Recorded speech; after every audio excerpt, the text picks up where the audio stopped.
Mic check. 1, 2, 3.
dropping him off at 3. Okay. So just go to your station. We'll come back. Stop. Okay.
Across the river, Tire Factory turn number 2. We have A.J. Brewster, and not yet in the pits this morning, Brad Luce, who was just here at Start Finish with us, enjoying a breakfast sandwich from good friend Jared Scott. Thank you, Jared. Appreciate always, it immensely. The kids breakfast, nourishment for another broadcast day. Oh, and we have people having breakfast, including a big old spider here in the tower.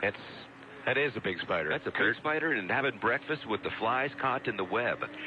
So I want to talk about somebody that we've seen out on the course already, Kurt. And welcome to our H1 YouTube streamers. Glad to have you back with us here in Tri-Cities. Tana, Nick, the whole crew with H1. Thanks for everything that you do to bring all of this all across the globe with great video, great coverage. It's at the H1 Unlimited YouTube channel. So, Dave Villwock has been out not once, but twice. Yes. And I bet he's got a little bounce in his step and is not feeling his age after we finished up with a heat victory in which he won on the outside because he nailed the start. There's plenty of things going through my head about Dave Villwock. First and foremost, this is the most accomplished driver in the history of the sport of hydroplane racing. And at 70 years old, of course, he's up taking 2 early runs. When you get to be 70, you're up with a sunrise. What's it to you? Plus, Dave is also an innovator when it comes to the mechanisms of the boat and how to approach driving the boat. He's very hands-on. And if there still were the headlines to post, Villwock rocks Apollo. How cool is it that the title sponsor in this, its 2024 debut year, Apollo, gets a victory in one of the heats from Dave Villwock? And again, this comes on the heels of the heat with the JMK blowover. So if you recall, as we were recalling the race, Mr. Villwock was way in 4th place. I mean, the gentleman was not a factor, not even at all, also ran. So he takes the opportunity in the rerun of the heat, and oh my goodness, he nails the start like nobody's nailed the start, which makes perfect sense because the most accomplished driver in the history of the sport of hydroplane racing on a new modified course that nobody has seen before, shortening it from 2.5 miles to 2 miles, boom, there's Villwock nailing the start and basically cruising to victory from the outside. So I'm so happy that we're literally just getting started with this type of racing, Mike. Sorry to usurp the mic. Back to you. No, that was fantastic analysis, and that's why you're here, Kurt. So testing for Apollo Columbia Cup underway, and there's 18 minutes left in the window. 18, all right. Boitano, the 35, O'Farrell, cross start finish.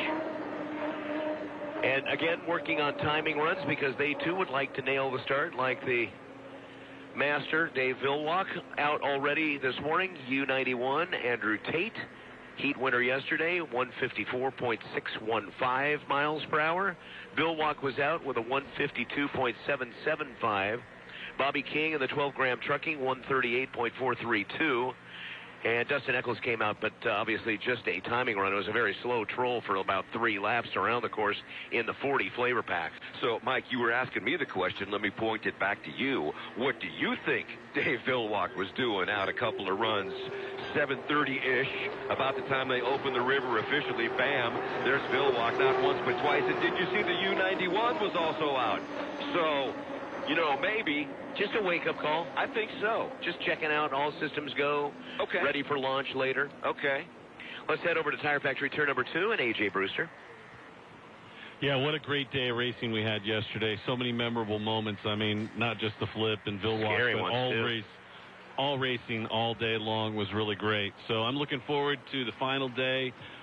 See what happens in the finals. See what happens in the lower classes, the 2.5s, the 350s. And let's just hope the wind stays right about where it's at, because this is about perfect right here.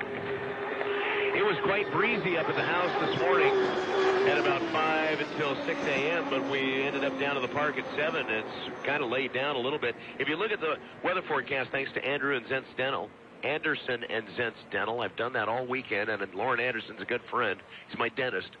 So, I'm not going to go anywhere where you're having difficulty with pronunciation and the dentist, so that's just too easy, Mike. I'm sorry, back to you. Yeah, he's had his hands in my mouth before, so it seems like I'd remember his name. Anyway. You know him well, very well. Anyway, Anderson and Zentz Dental weather forecast. Winds in the afternoon up to 12, 14 miles per hour at the end of competition near 5 p.m. Absolutely, and I'm with you at my crib this morning. I stepped outside. You know what I said to myself? Here we go. Yeah. So, like you said, it's just perfect, and if it can stay, I always gauge the wind blue bridge flag, about halfway there. So, once it gets 3/4 and starts to get extended, then you got an issue. Yeah, but like moving. Right now, it's moving. It's moving.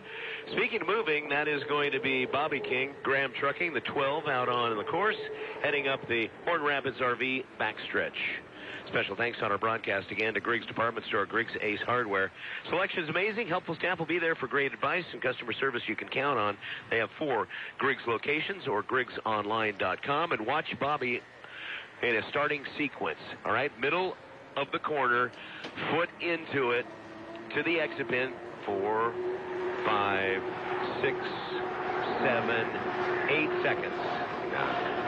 And so that's the time from the middle. And no, he's not up to full boat speed, but he knows at that position, if I hit it, it's going to take about 8.5. Do you think anybody will take this time during testing to maybe try a middle or outer lane? There has been some success running out there. Well, if you don't learn from the master, then you're kind of shorting yourself. Well, he's the Jedi Master. I know he's Super Dave Villwalk, but again, you got to like his chances on a course that nobody's literally seen ever until yesterday.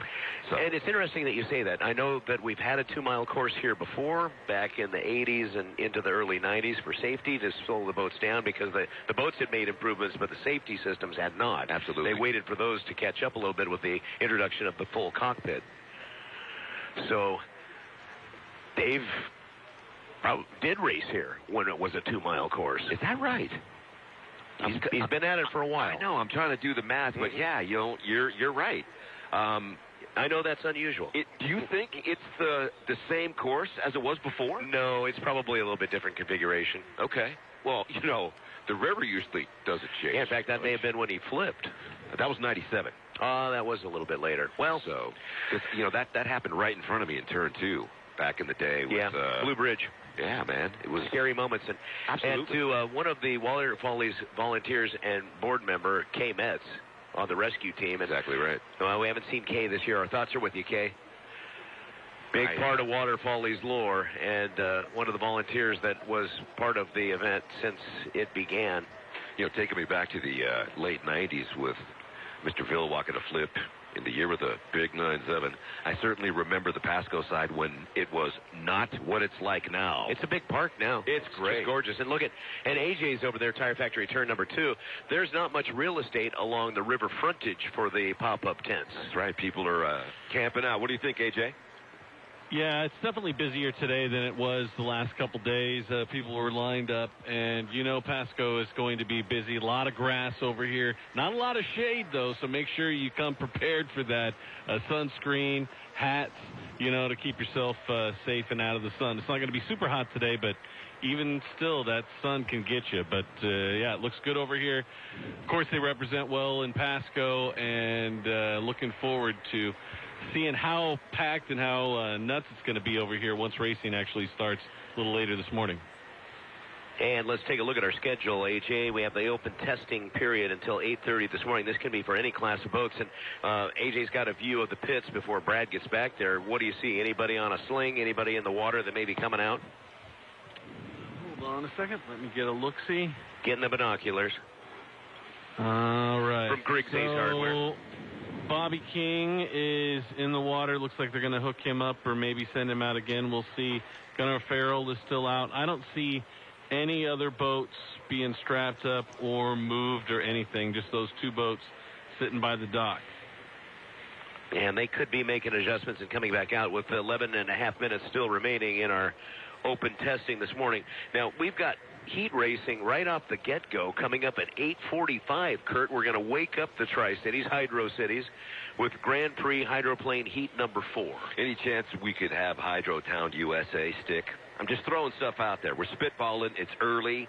I am a big fan of the early wake-up call, and that's what Sunday's all about. If you're a boat race weekend veteran, you understand it's a must to get to the park early on Sunday, because as long as it took yesterday to get to action, that's on the flip side how early the action is on Sunday morning. So what are you waiting for, huh? Make the quick roadie. However you get to the park, please join us. We're going to have so much fun today. So much fun. Please, you're invited. 9:15, we'll have the official opening ceremonies. Then at 10 a.m., CO Energy H1 Limited Hydroplane Heat 2A. Heat 2B from CO Energy at 10:30. STCU Over the River Air Show will commence at 11 a.m. promptly. Cool. Or after the sky clears. 1:30, back to racing action. 2.5 stock Hydroplane Heat 5, followed by the E350s at 1:45. Vintage final heat at 2 p.m. 2:30, Trust Company H1 Unlimited Hydroplane Heat 3A, 3B at 3 p.m. 3:30, 2.5 stock Hydroplane Heat final. The E350 final at 3:45. The Grand Prix America Thunder Cup at 4, and at 4:30, the finale.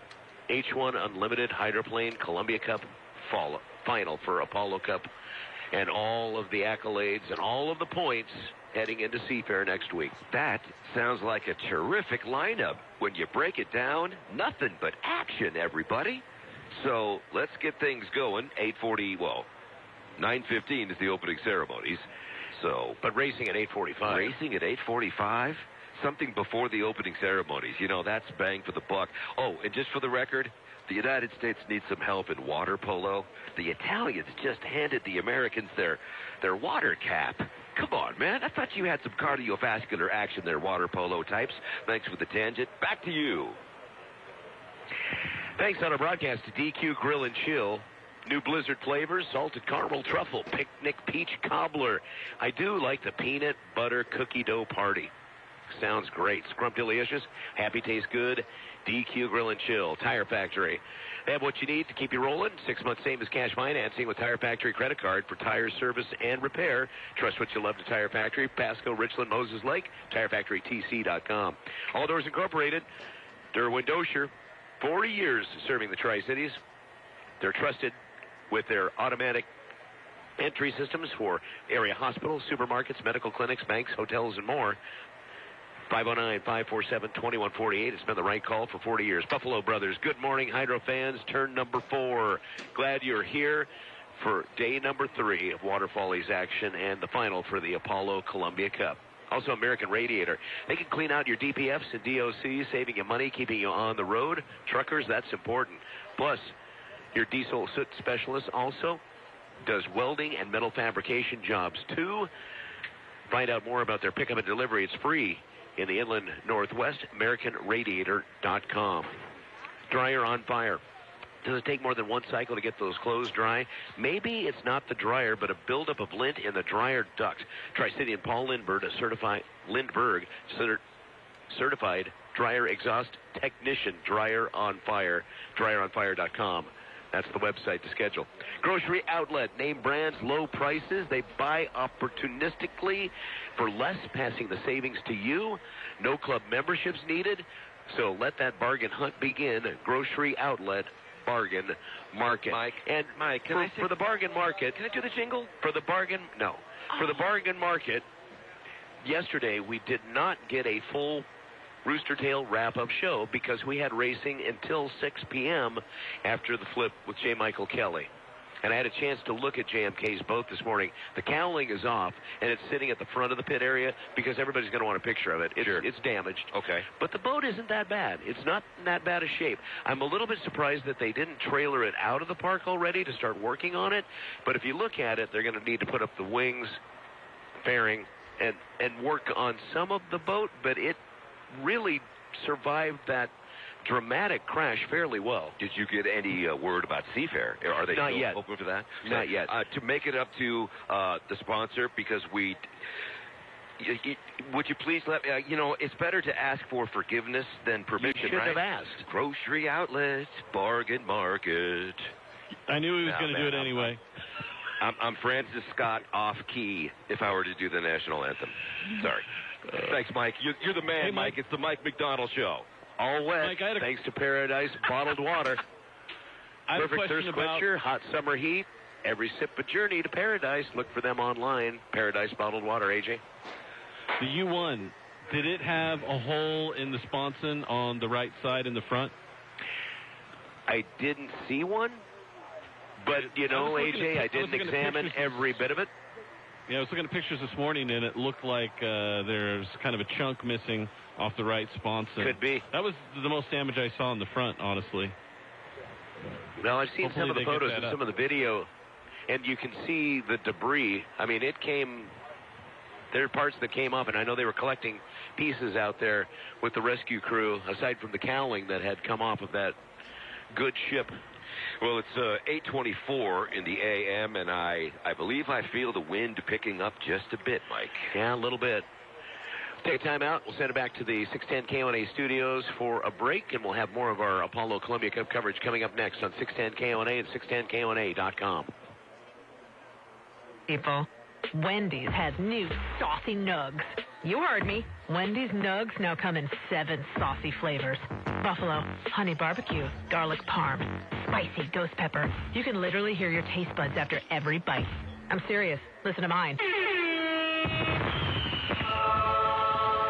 Okay, that's just me playing with sound effects, but you got the idea. For a whole new way to nug, it's gotta be Wendy's. At participating U.S. Wendy's. It's hot in the high desert. Sweat dripping from your brow. The scorching sun beating down, but that's no mirage. It's an oasis. High desert cannabis. With high-quality flower, edibles, extracts, and more. Plus daily specials and discounts that are really hot. High Desert Cannabis, exit 209 in Pendleton. This product has intoxicating effects that may be habit-forming. Marijuana can impair concentration, coordination, and judgment. Do not operate vehicles or machinery while under the influence of this drug. There may be health risks associated with consumption. For use only by adults 21 and over. Keep out of reach children. Unlimited hydroplanes have been rooster tailing on the Columbia River, thrilling Tri-Cityans since 1966. And American Radiator is once again your pit sponsor on 610 KONA. Fanning out across the inland northwest from American Radiator's Pasco and New Spokane transfer facility with free pickup delivery.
That's awesome. 73 degrees here at the Kennewick side of the river, but a little bit of a breeze has been picking up. Of course, we're getting ready for the 8:45 Grand Prix heat. And right now, winds are out of the south-southwest at 11 miles per hour. Daytime high should top out in the low 90s at 92 degrees. Weather forecast update from Anderson and Zentz Dental. Everything from clear braces to full family dentistry for infants and toddlers to seniors, too. It's about your smile and your oral health. Anderson and Zentz Dental off Union at 24th and KennewickSmiles.com. Also, thanks to Golf Universe. Our Grand Prix E350 and 2.5-liter coverage brought to you by Golf Universe with the new Sam Putt Lab and Club Fitting Studio for everything in the world of golf. Golf Universe online at golfuniversetc.com. Canyon Lakes Golf Course with new membership packages coming out soon. Non-members look for more open play opportunities at the highest rated course in the Tri-Cities. Why play the rest when you can play the best? Canyon Lakes. Let's head down to the Lamson Pits and Brad Luce, our American Radiator Pit reporter, and we'll get some updates thanks to Skyline Machinery Sales on the Tech Report. Thank you very much, Michael McDonald. Yeah, we're up and running down here in the pit area. We've already had action on the water, as you guys have been discussing while I was getting things situated here on the pit tower. I look up and down pit row, and right now it is quiet. All of the boats have been pulled out of the water, and those were the H1 Unlimited boats. It was an open testing session. It was open to all classes of boats, but if I've got it correct and what I saw while I was running around, it was only H1 that hit the water. But it's quiet now, but it's not going to be for very long because we're coming up with that Grand Prix heat at 8:45 on my watch. It says we're about 8:30, so we're getting close. And just as I came on here, the crane fired up behind me, and he will start picking and placing our Grand Prix heats for their run this morning. So a little bit of the calm before the storm. But what I wanted to talk about here just real briefly is I heard some discussion in my ear about the U1, the Beacon Electric, J. Michael Kelly's ride, and, damage and could it be ready for Seattle, et cetera, et cetera. That's on my list to go down and have a conversation with the Brain Trust down there and find out exactly what the official word is. I heard AJ talking about going over and looking at the boat and the hole perhaps and the sponson, et cetera. What I did when I went down and saw the boat last night was stand right in front of it and look right down the barrel of it, if you will. And what I was looking at or looking for was to see if the spar, and those are the solid pieces of material that extrude from either side of the cockpit and go to each of the sponsons. I just wanted to look at that and see if it was straight, and maybe a better word to use there is level, because you don't want to see the boat basically broken in the middle where one part of it is hanging lower than the other. But that is an untrained eye taking a look at it. So I'll go down and have that conversation and follow up on that at some point this morning. Also, obviously, we will be looking for J. Michael Kelly and have a conversation with him and see how he's feeling this morning.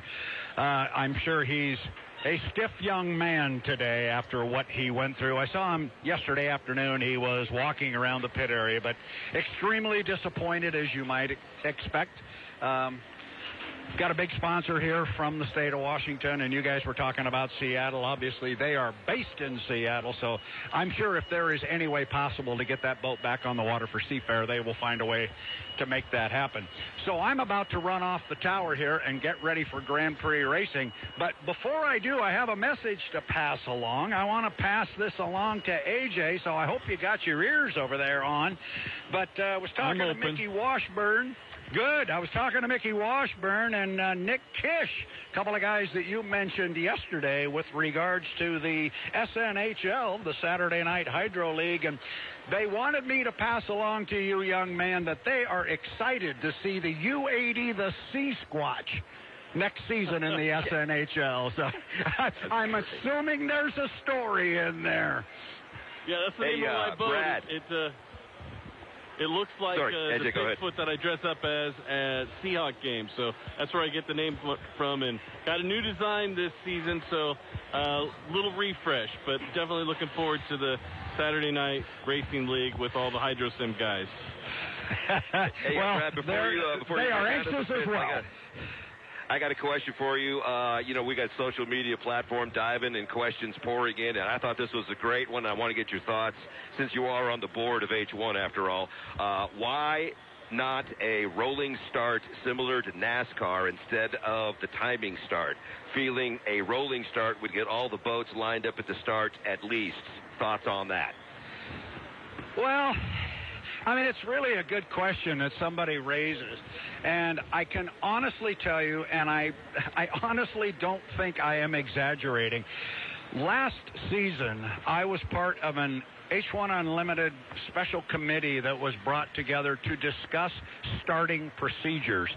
And we talked about everything under the sun, and what you're talking about there was definitely on the list. We didn't call it a rolling start or something like that, but what you're referring to basically is what we refer to as a flag start. The boats were to come to the line at a predetermined speed, which was, I'm doing it from memory, maybe 120 miles an hour, and the boat on the outside in an assigned lane format, which you have to have if you're going to have that type of a start procedure. You have to have assigned lanes, so that's part of that. But the boat on the outside was what they called the pace boat, and that was to bring the field to the line, all lined up, and they would not drop a green flag until the boats were all lined up perfectly, and the officials ruled that nobody really had a distinct advantage. There are some strong opinions on both sides of that discussion. I guess I will editorialize a bit here. I'll tell you my side of it. I don't like the assigned lanes because I like the fight for lanes format. This is something that is unique to our sport. And when the boats leave the dock, they don't know if they should set it up for an outside lane or set it up for an inside lane because they don't know where they're going to end up. I personally really like that. I think it also emphasizes the ability of this and the skill of the driver. The driver's got to go out there. He's not only got to fight for that lane, position himself where he wants to be, but he's also got to hit the clock at the right time. And we saw some ragged starts yesterday. We saw a couple real good ones, Mr. Vilwalk, and we saw what kind of an advantage that can be. So there's opinions all over the map on that, and we have done a quote-unquote rolling start, flag start in the past. But the decision was made for this year to continue with the fight for lanes, and we dropped the 80-mile-an-hour rule. I hope I didn't go on too long with that, but that was the idea behind it. That's beautiful. I appreciate the breakdown, and thank you to Adam from Kennewick for your text. And now, let's get on with the countdown. No, it's just a Casey Kasem thing. I thought it was a nice segue riff. No countdown, so keep your feet on the ground and keep reaching for the stars. And now, back to Mike McDonald. So, schedule again coming up. Local 598 Plumbers and Steam Fitters, Signatory Contractors, Grand Prix Hydroplane Heat number 4 at 8:45. Then we get to our opening ceremonies at 9:15. And the boat parade with all of the drivers out in the rescue boats, patrol boats joining in. H1 Unlimited Racing starts at 10 a.m. with CO Energy Heat 2A, 2B from CO Energy at 10:30, followed by the STCU over the River Air Show. So that takes you through about 1:30 when we get back on the water. The 2.5 stock hydroplane Heat 5 from IBEW, Local 112, the International Brotherhood of Electrical Workers. Par Lumber E350 Heat 5 at 1:45. The Vintage Final at 2 from Confederated Tribes of the Colville. At 2:30, Trust Company H1 Unlimited Hydroplane Heat 3A, 3B from Trust Company at 3 p.m. 3:30, 2.5 stock hydros. The final from IBEW 112 for a brighter future. 3:45, Par Lumber brings us the E350 Heat Final. At 4, Grand Prix America Thunder Cup out on the water. Thanks to Local 598, Plumber Steam Fitters, Signatory Contractors. And then the finale, the Apollo Cup. Tri-City Water Follies H1 Unlimited Apollo Columbia Cup Final. Will there be confetti in the pits? Just asking for a friend. And usually, there's a big cannon full of, at least some of those party confetti cannons. Those are cheap. Come on, spare no expense for the... Oh, You just go fix your Sea-Squatch boat, buddy.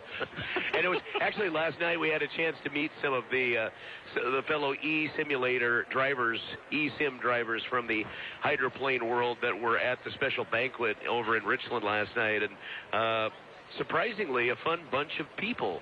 Really? Are you laying the label of nerd on them? No, I'm not. It was surprisingly not nerdy at all. They were actually pretty cool. Nice. And the neat thing about it is they love the sport. That's why they want to do the simulator portion. Exactly. Yeah. I bet they're getting a few ideas from the footage at the H1 hydroplane channel on YouTube. I mean, when you're getting the mist of the rooster tail from the hydroplanes going through the corner and it clouds the camera. Oh, I think that's a pretty good angle I'd like to see on a big screen. I mean, props to them, Nick and the crew, for what they do. Good Lord. Before we get to our countdown, let's go ahead and step aside for a break on 610 KONA and 610KONA.com, and we will be back with racing action from Local 598 Plumber Steam Fitters, Signatory Contractors. Grand Prix Hydroplane Heat 4 is coming up next on 610 KONA and 610KONA.com.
Frisco, Richland.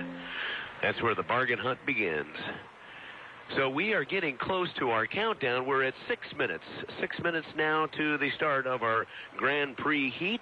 Thanks to Local 598, Plumbers, Steam Fitters, Signatory Contractors. Our coverage on KONA brought to you by Gulf Universe and Canyon Lakes Golf Course. Let's go down to the pits. Brad Luce, who do we have in the water? Well, you don't have a pit reporter right now. Your pit reporter has left the building. As you and I were discussing this morning with this new lash up that I've got here and the new setup here with 610 KONA radio, I can actually walk up the beach. So I've actually exited the pit area. I made sure our 4 Grand Prix boats are in the water, and they are ready to go. So they're in the water. You've got us coming up on a 5-minute mark, going to get loud quick, but I have walked up the beach, and I tell you, it's a tough walk right now. Not a lot of people, but they're all pouring in. But the smell of all the food, all the vendors, I have to walk up Food Alley to get up here. And so if I'm gone after the heat, I decided to go have breakfast. That's fantastic. He's completely portable. And don't be frightened. It's nothing nefarious in the fanny pack that he's wearing. No, it's more of a man's ear. Yeah, I've heard every name in the book for this thing around my waist this week, but there is a big upside, and our connection and everything has been good. Here comes our Grand Prix boats right now, and we've got 4 of them coming out. Going to have Josh Harnack, Greg Hopp, Kevin Ekert, Austin Ekert.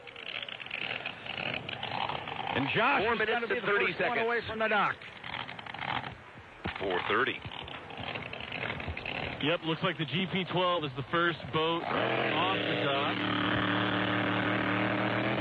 Here it comes. Then the GP17, that's Renee.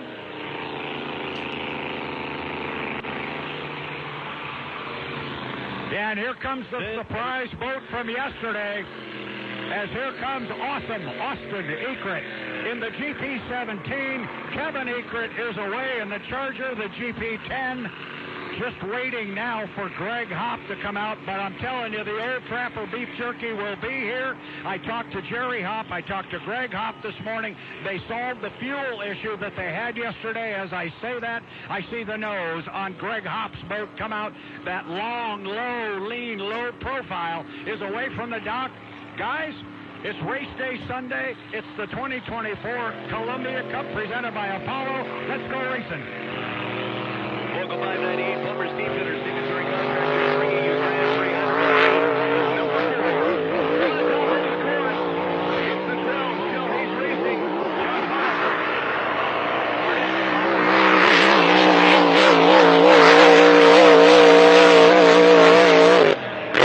The Mr. GP17 is running the back here right now. The Fort Rapids RV back responses in orange and blue. That's the 17 with Austin Ekert. Then you've got Kevin Ekert in the GP10 Charger. It's red, black, yellow, and white on the sponsons. And Greg Hopp is on the backstretch now, right at the midway point.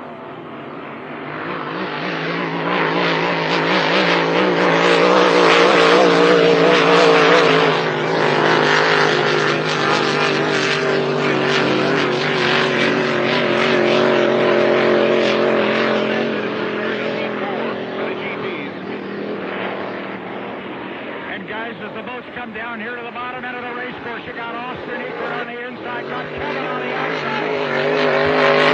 As they come down here, if memory serves me right, this is the first time we've had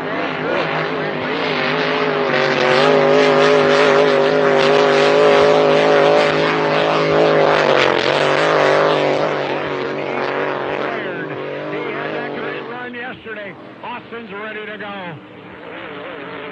In the Miss Renee, Austin in the GP7 backstretch right now, trying to claim that lane number 1 at $1:49. Here comes the chess match. I wonder if he's going to continue all the way around. Do you think he will? I don't think so. They both got too much speed. I think they're going to say the heck with this and get going. Austin put his foot into it right when you said it, Kurt.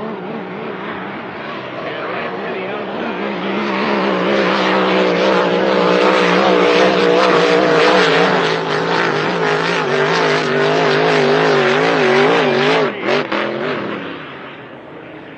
At this point, lip reading is good. I'd rather see your face talking when them come through the corner. My goodness, there's a lot of noise here. So both yellow boats at the exit there hop on the outside.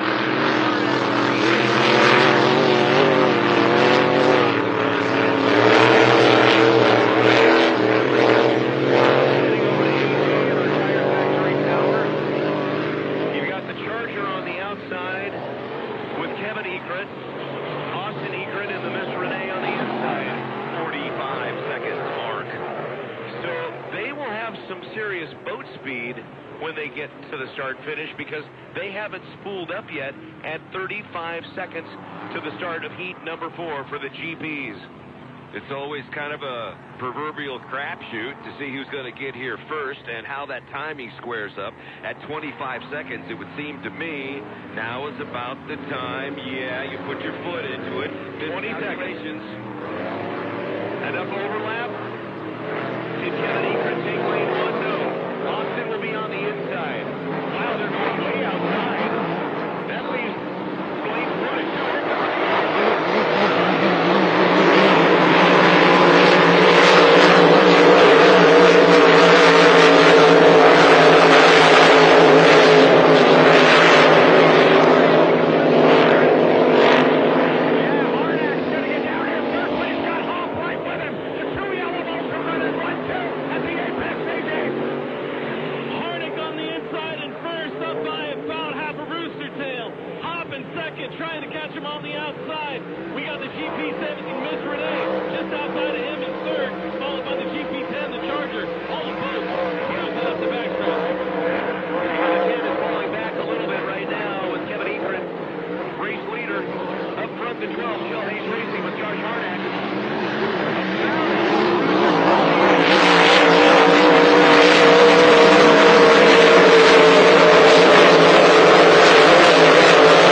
lane 1 and 2, but they pushed out and took the outside lanes. I hope to get an explanation on that. Let's just say, in my view, that was by far the best start that we've had for the GPs. Yeah, any classification. I'm talking 4 of them. The 4 of them were basically hitting the line at the same time, and they're getting it dialed in. And again, if this is just an indicator of what we can expect all day, the day of racing is going to be superb. Yeah, it's a great way to start, no question about it. So we were talking about how good the connection was for your pit reporter down here, and how I could go hide in a trailer somewhere and you guys would have good reception. I just found the downside to it, Michael. If I walk up there and look at the crowd, no, it's a long walk back to get Josh Harnack. So I'm huffing. I'm glad you thought that through. I kind of forgot about that part of the job description. In the bin. But that was a great run, and I heard you guys talking about the start. That was awesome. I mean, they were lined up perfectly. It was loud and proud. Harnack has managed to, in fact, 3 of the 4 boats have beaten me back to the pit dock here. Not that that's all that difficult. But we'll catch Mr. Harnack here. He's being congratulated.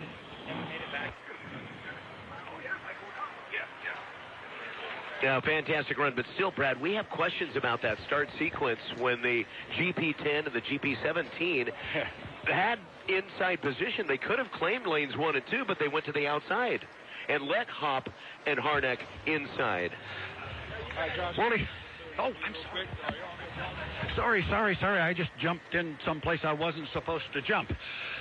But I'll have Mr. Harnack for you here momentarily. The boats are back to the dock. The Ice Harbor presents the Rapid Rabbit back in a familiar position here on the Columbia River, which is out front and in first place. Well, I'll tell you one guy we can chat with here real quick. All right, so you got the fuel in the rearview mirror. Yeah. Greg Hop. Boats seem to run real well. Yeah, it's running strong. We went from tragedy yesterday to getting it running again, so we're just glad to be back out on the water with the old trappers there, and we got to tune her up a little bit. The Chill Ace boat's awful fast, and but we got plenty of shoot speed. We just can't keep it going through the corners, so you got to try to find a happy medium there. Something you told me years and years ago about you're going to wind it up so high only dogs can hear it. Yeah, we're going to be running some unbelievable RPM in the final. It's like even dogs are going to be covering their ears. Greg, thank you very much. Greg Hop, our second place finisher. We're going to catch Josh here now because, like I said when we were talking, it'd be a lot of congratulations, young man. That's got to feel pretty good. Thank you, sir. Yeah, it's a great feeling. I appreciate Bob Shelley's and the whole team for the offer. It was awesome. So we have a question. We're talking about the start and the assigned lane format. You're trailing the field, and we're all looking at this, and it's got to be nice to know when that happens that when you get up there at the top end of the course, your lane's supposed to be there. It was, and despite a bunch of yellow in the rearview mirror, the boat seemed to run beautiful. Yeah, it was a great ride. The boys put in a lot of work yesterday and last night. I think we got what we need, and we'll continue to work on it this afternoon and get a little faster, hopefully. Well, I just talked to Greg, and he said, don't get too comfortable. I think he's coming. And there's a hug between the two of them. Yeah, and you've been racing against him for years. That's nothing new for you. Nope, the Hops are always fast. They've always been fast. So luckily for me, Hop drove the 12 boat, gave me a little advice, and hope it's not backfiring on him. Josh, congratulations. And, oh, by the way, I was up the beach when I watched it. That was the best-looking start in any class we've had all weekend. You guys were lined up. That was good. Yeah, all the boys, they got their timing marks right today, so it'll be a fun final this afternoon for sure. Congratulations. We'll look for you then. Thank you very much. You bet. Josh Harnack right there, our heat winner. So you guys were wondering, and yeah, it's assigned lanes. It's assigned lanes, and so that answers the question. Nobody's told us the lane assignments. Yeah, I know. So we'll chase that down. Good morning. You got it. I am ready. You got it. So Thanks we'll be on top of that. You got it, Brad. We need to take a quick break. 610 KONA. More coverage of Apollo Columbia Cup coming up next.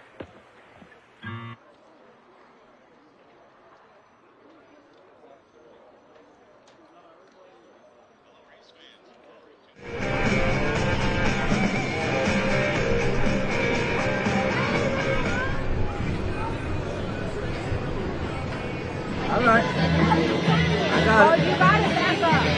Let me guess.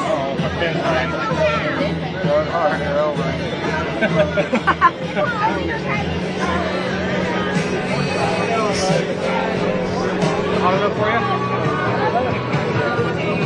How are you? Good, how are you?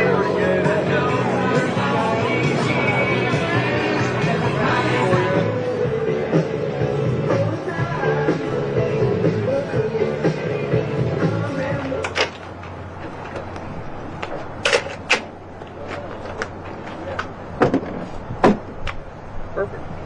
All right.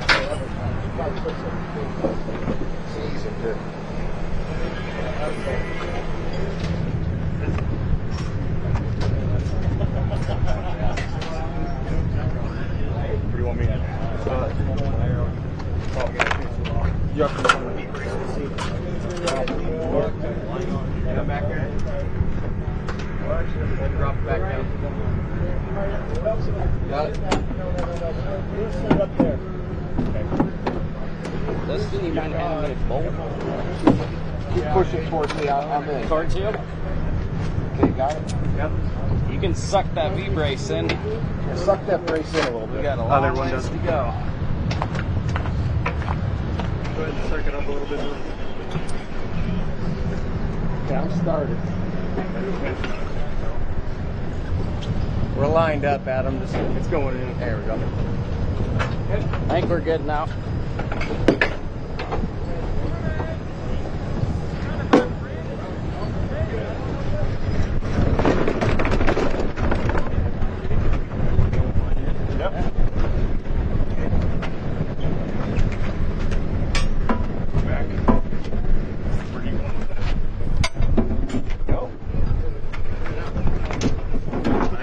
I'm helping. Are we in the right ones? What? We're on a front hold. Okay, hold on a minute. Oh, we're on a front hold. You're okay. Okay, you're going nowhere. That's your line right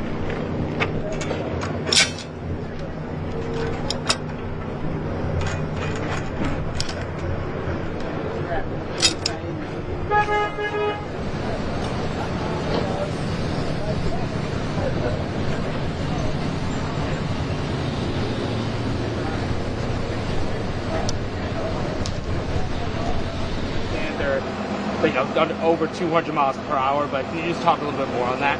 Yeah, so they're about 6,500 pounds. They have 3,000 horsepower. They're helicopter engines, and they'll go over 200 miles an hour in the straightaways. We set a course record here last year, qualifying at 171 mile an hour average, and all the boats are very even. This weekend's going to be very exciting because they're all the same speed. Yeah. Fuel pump.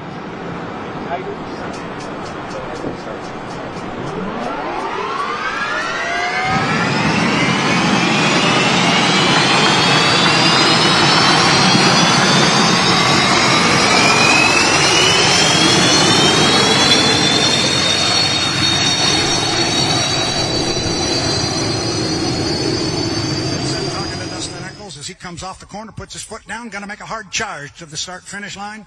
Dustin Eccles, U40, bucket list.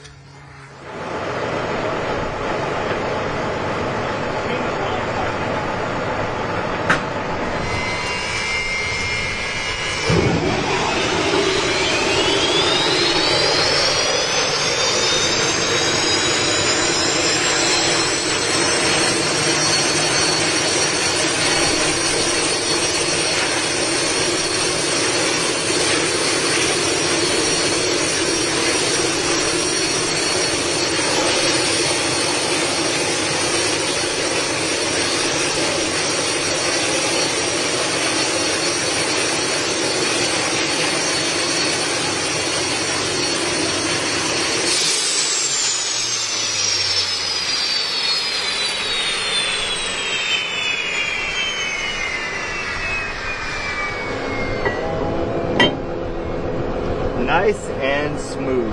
I like that.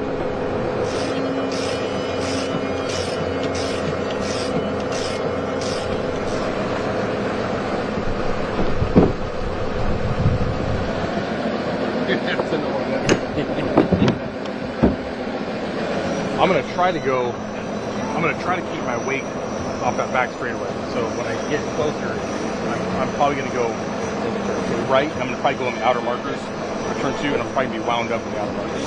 Try to keep my weight down so I don't hit it on the next lap. That's a good plan. As of yesterday, H1 Unlimited officially announced that RevChem Composites will become the official composite supplier of H1 Unlimited for the 2021 season. And in addition to that, a contingency program, the RevChem Fast Lap Award, will kick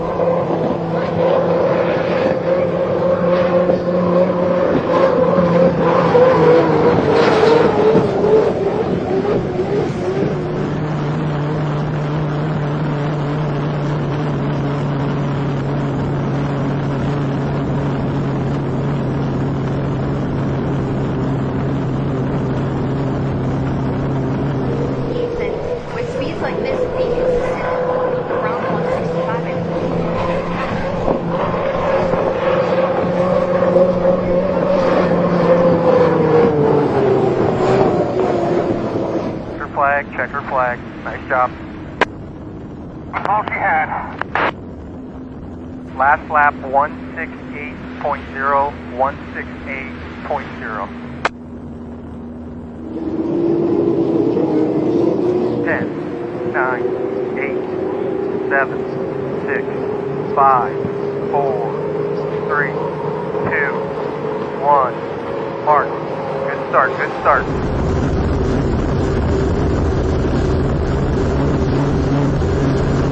Looking good, you're pulling him on the back stretch. Deck to deck, pulling him. Good job, hold your lane, hold your lane.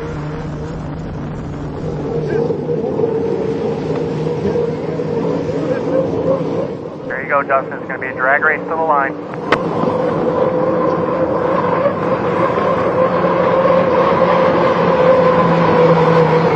Oh, that is close. That is very close. Great job, checker flag. Holy cow, nice job. Oh, great heat, deck to deck. Way to start the season off. We want to come out here and qualify number one. We just missed that. Our first heat, we had a great start, and maybe chased Mike down the best we could, and we missed it by that much. So hopefully we'll just be out front when it really matters in the final tomorrow. What was the difference in the boat in your first run and the second run? Yeah. Doing a different setup? Well, I found that out. Quite a bit of stuff. Yeah, we're changing a bunch of different stuff. Trying to learn a little bit. Aero, propellers, and fuel stuff. So we're going the right direction. So. It was a heck of a race. Yeah, that was a good one. How are you? Good. How are you? Excellent. Man, you had a good race. That was a good way to start off. Wish we could have got him though. Yeah. How you doing, brother? How are you guys? Good. Are you? Good. That's a cool hydroplane. It's a great hydroplane. It goes real fast. I was talking to people that know this and they're like, Up the top end, that's usually my unofficial timing mark. Here we go. Eccles in 1, Peabody in 2, Tate in 3, Millwalk on the outside. Oh, we're still 2 seconds, 1 second, Mark.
We used to run on 5-mile race courses. This is a 2-mile race course. We had a 5-mile course in Seattle. I mean, the straightaways went from here to tomorrow, and the boats were fast. But still, you never saw the speeds, you know.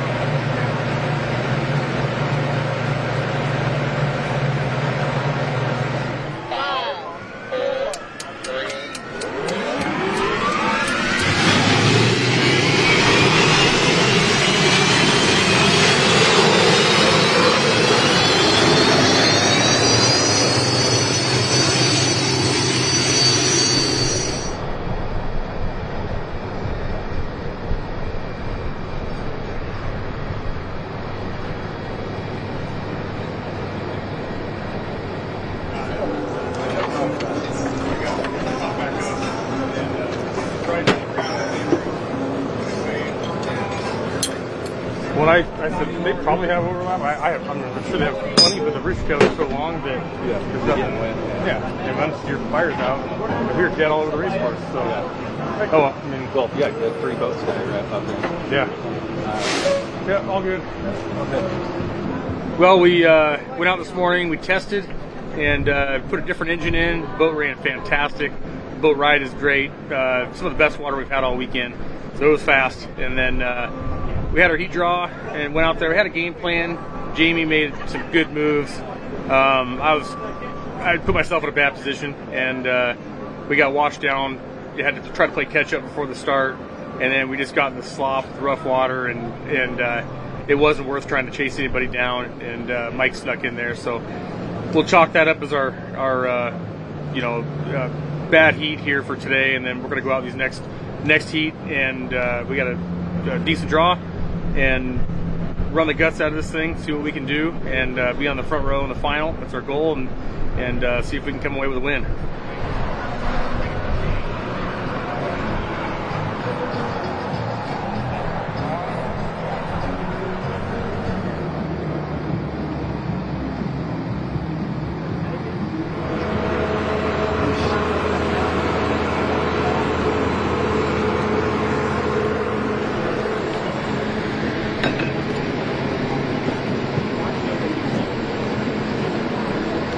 You got this, buddy.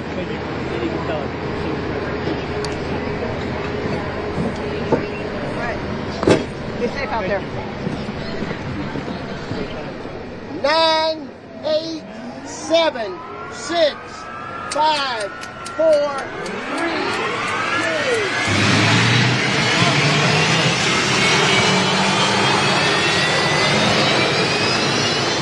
Dustin, you have Andrew just off your left side.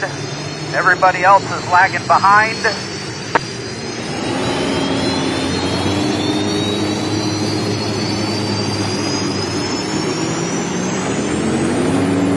Now watch what's going to happen here as Dustin Eccles got enough overlap, and he's going to move into lane 1. That's going to put Andrew Tate on the outside.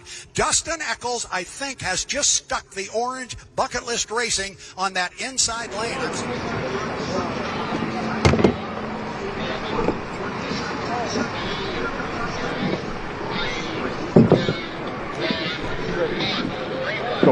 Go. Come on, Dustin, go.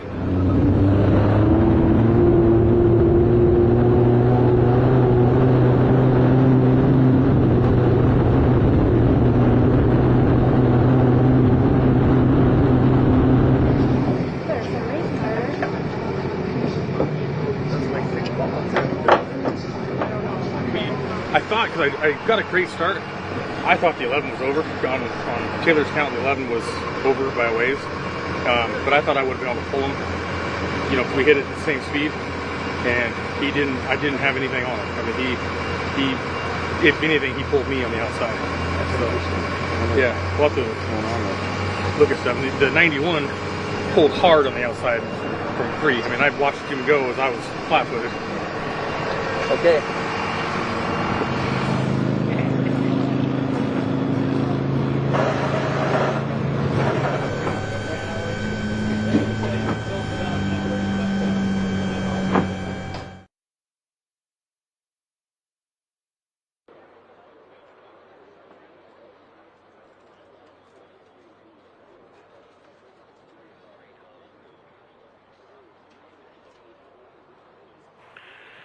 KONA, 610KONA.com, and all along the river on the Columbia shoreline. Good morning, Hydro fans. Hydro City's alive and well for racing on day 3 of the Apollo Columbia Cup. Certainly glad you're along for the ride. Coming up in just a moment, Julia Henry, Miss Tri-Cities, first runner-up. By the way, we do have the heat draw for 2A and 2B to talk about as we get deeper into the broadcast. Those draws have already been made. But first, let's go down to the Neil F. Lamson pits and or Tire Factory turn number 2. Maybe our American Radiator pit reporter Brad Luce can give us an ETA on the boat parade opening ceremonies portion of the program. Or from Tire Factory turn 2, AJ. But I will tell you that all the boats are lined up. I don't know how many people are supposed to be on every boat, but we basically have all those flat boats sitting by the docks, all lined up, ready to go. No word of starting, however. Doesn't even look like they're ready to go yet. Yeah, we're still about a minute away from the official time for the start of the opening ceremonies for the Apollo Columbia Cup. And so many sponsors that the folks here with Water Follies want to thank, of course, Par Lumber, Local 598, plumbers, steam fitters, signatory contractors, along with the International Brotherhood of Electrical Workers, Local 112, Confederated Tribes of the Colville, and Apollo Mechanical. What a great difference they have made, and an impact that they have made in the racing world, sponsoring the Seafair event, sponsoring a boat here.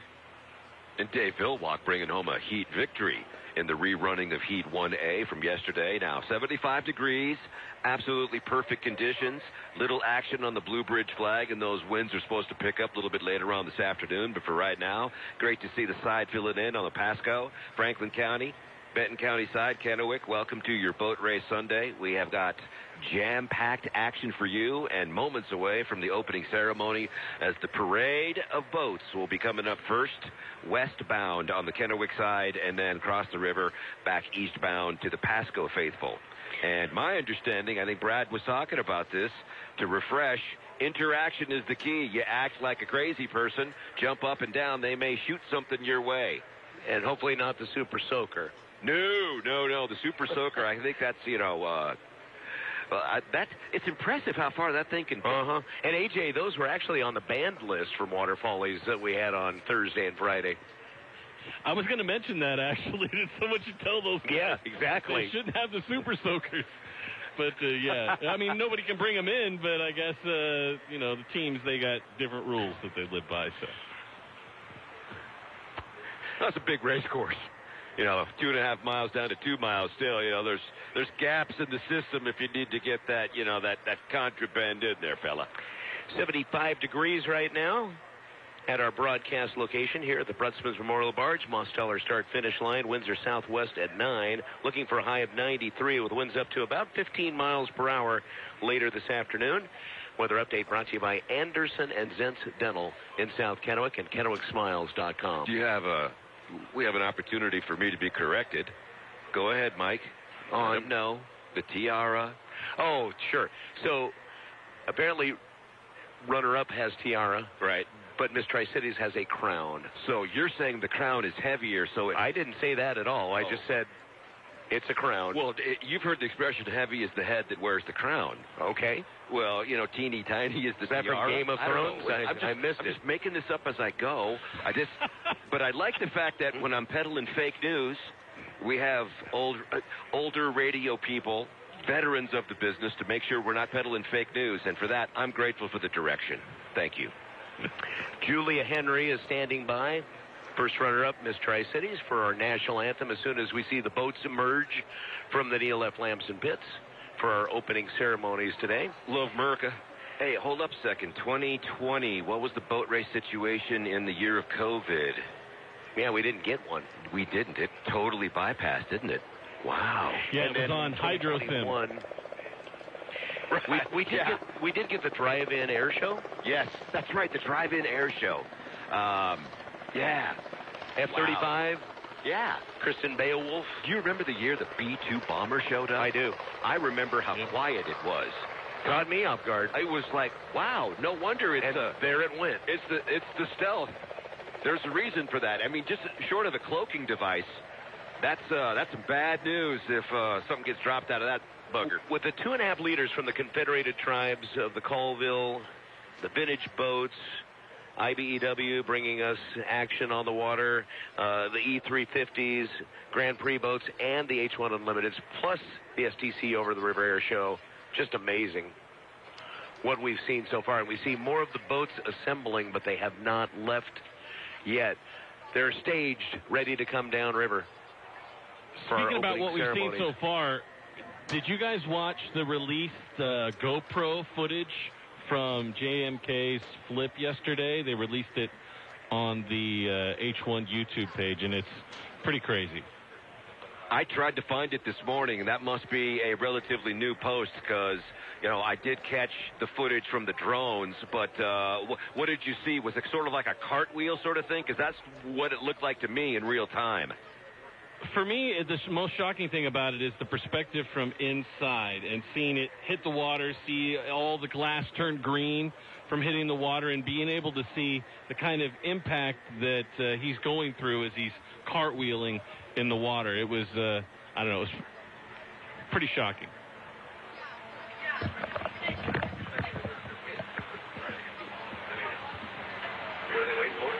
So, AJ, could you tell what had occurred with the situation? Did he edge out a little bit? So, all right. Honestly, they've been hold on, time out on that as we're going to go to our opening ceremonies. Time out on that, AJ.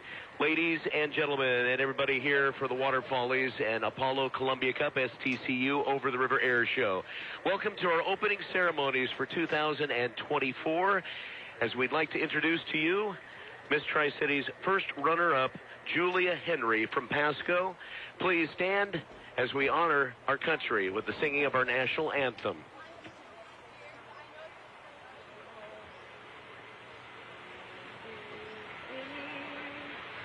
By the dawn's early light, what so proudly held at the twilight's bright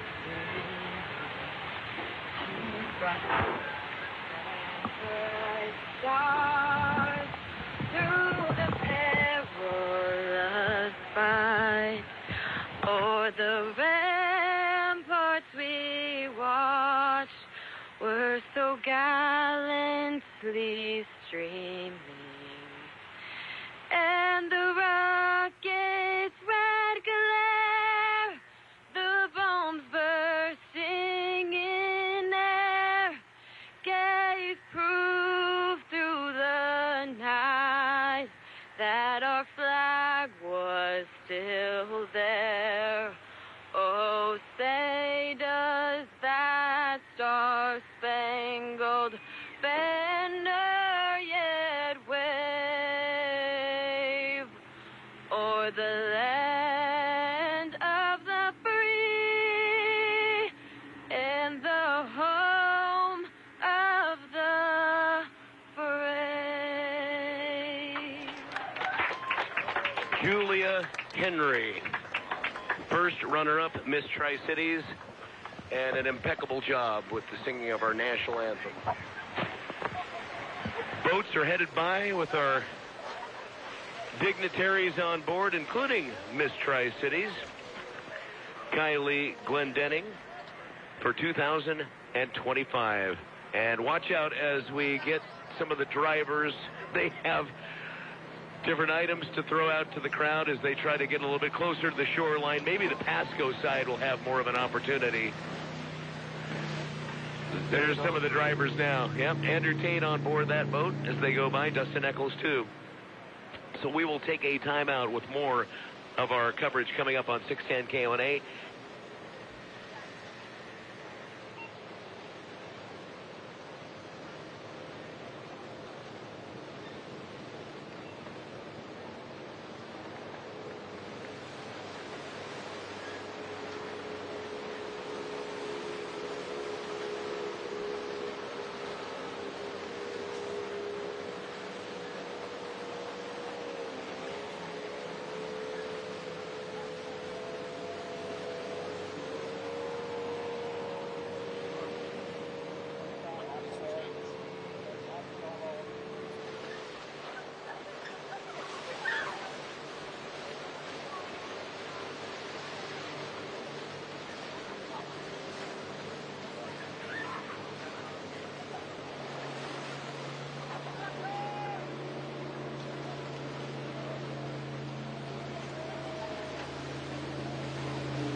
Back off. Second gun on 23 out.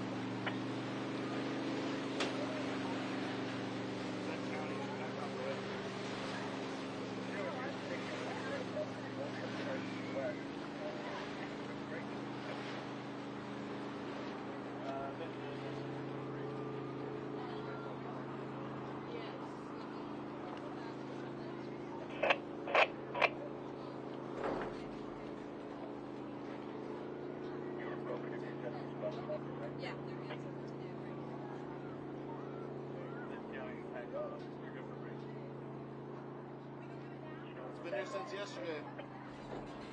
It's not from that pontoon. I don't know where it's from. Oh, it doesn't go to the Seaweed pontoon? That's what I thought it went to. Yeah, the same. Because he lost his bumper. Oh, that came off of Benton County. We found it floating down the river yesterday. Oh, that's Benton County's? Oh, we found it floating in the river. Oh, okay. I think they dropped it off. All right. It kind of looks high speed motor like you know off of that Seaweed pontoon. Right.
Welcome back to the Brutzman's Memorial Barge, Mosteller start finish line. A special thanks to the Umatilla Tribe sponsoring the purse for our boat racing action for Columbia Cup on 610 KONA and for the Water Follies.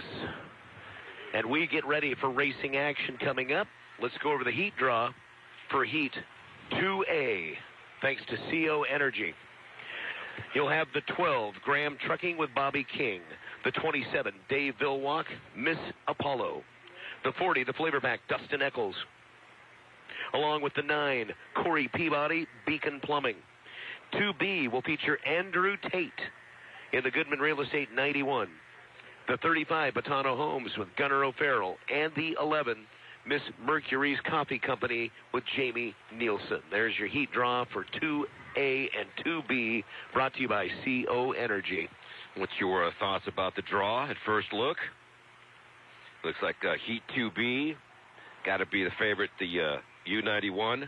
And in the Heat 2A, that one's a toss-up. You know, Dave Vilwalk yesterday was a non-factor in the JMK flip over the rerunning. Of course, he wins for our title sponsor, Apollo, the Columbia Cup. Mr. Vilwalk delivering that Heat victory. So we'll see what he's got today. You know, he's a crafty veteran, that guy. So Heat 2A features 4 boats, 3 boats, unlimiteds in Heat 2B.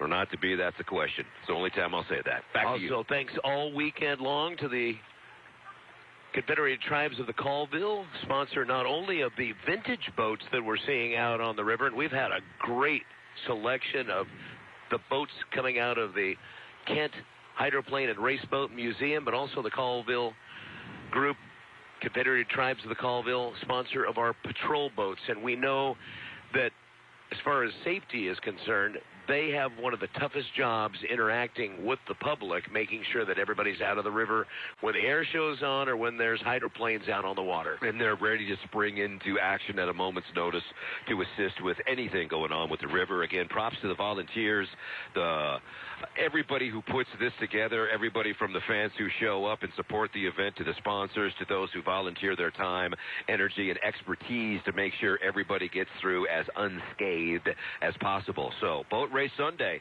come on down. There's plenty of room for you. Sure, we've shortened the course from 2.5 miles to 2 miles. Still was a half a mile among friends. So our heat draw is complete as we have our countdown to the action coming up on 610 KONA and 610KONA.com. River conditions, AJ, Tire Factory 2 couldn't be better. Yeah, it's actually a little windy over here, but things have mellowed out after that whole string of boats went by. It got kind of messy, so it's good that everything is flattened out a little bit. So I got a question about the wind, guys, because the wind may be the story later in the afternoon. If the wind picks up, do they try and change the schedule to get finals in, or do they just stop when the wind becomes a problem? I think you'd have to ask the board member, Mr. Brad Luce. Well, the board member here, yeah, that's H1 Unlimited board, but the other piece to that puzzle would be the Waterfollies board of directors. And trust me, if the wind starts to come up, they will begin huddling with each other, and they will start having those discussions. I also don't think they will wait until the wind starts to blow to have a contingency plan in place. They'll talk about it this morning, and I'm sure they've got thoughts and ideas on how to move things up if indeed they have to.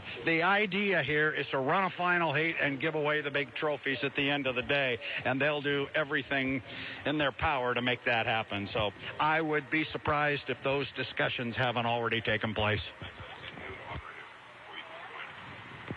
Awesome. Thanks for the answer. Very good indeed. So any work on the clock? Anybody take a look as to how close we are to getting back to a racing action? I have 9:32 and 76 degrees by my count. And the wind? Well, look at the Blue Bridge flag. You can figure it out. The Flavor Pack is in the air, getting moved into the water, so that's a good sign.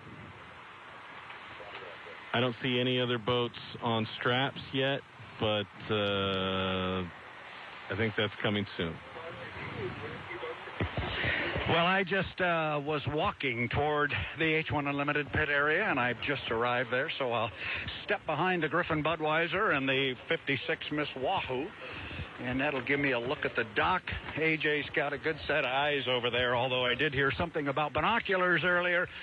But let's see what we got. Nobody in the water yet.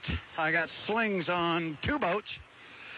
So things are going to start moving, and things will start happening down here pretty quick. Our drivers just returned to the rescue dock, which is right below the pit tower. They just got back. So they will come down, and those who are in the next heat, they will start putting on the proper clothes, the proper suits, and be ready to go. The Graham Trucking is on the sling, that of Bobby King. And AJ, you are indeed correct. The slings are on the U40, the Flavor Pack, and they appear ready to go here, just waiting to get a green light, lift this thing off the trailer and set it in the creek, and then we'll go racing on race day.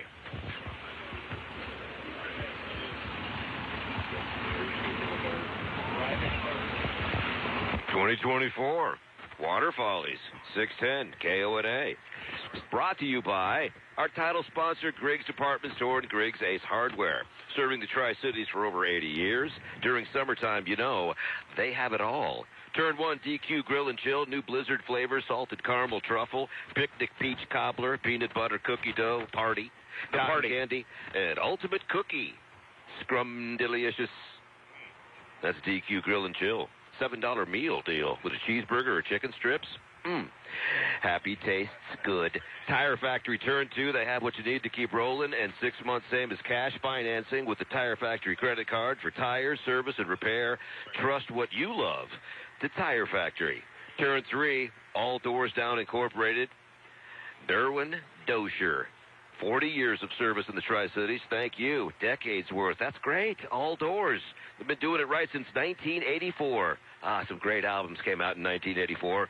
Mike doesn't want me to riff. Trust All Doors for your service, repair, and installation for automatic entry system.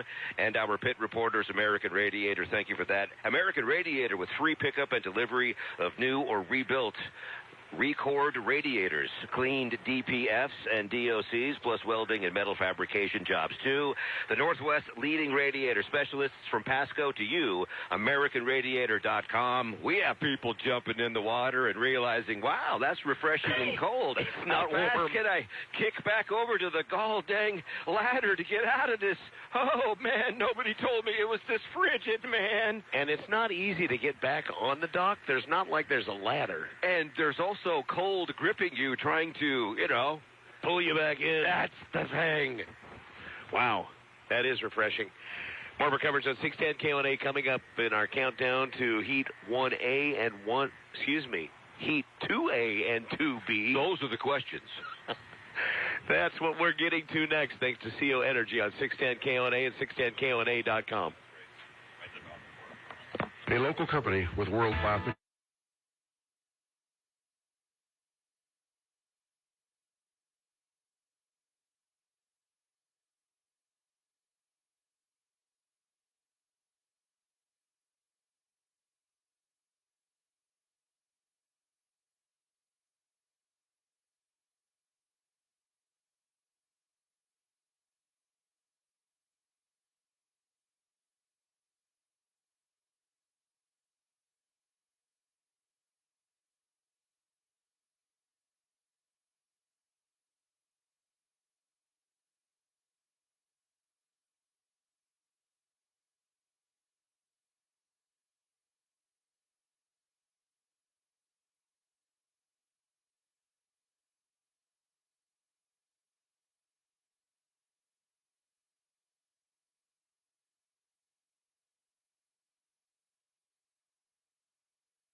to STCU. We have the Over the River Air Show coming up at 11 a.m.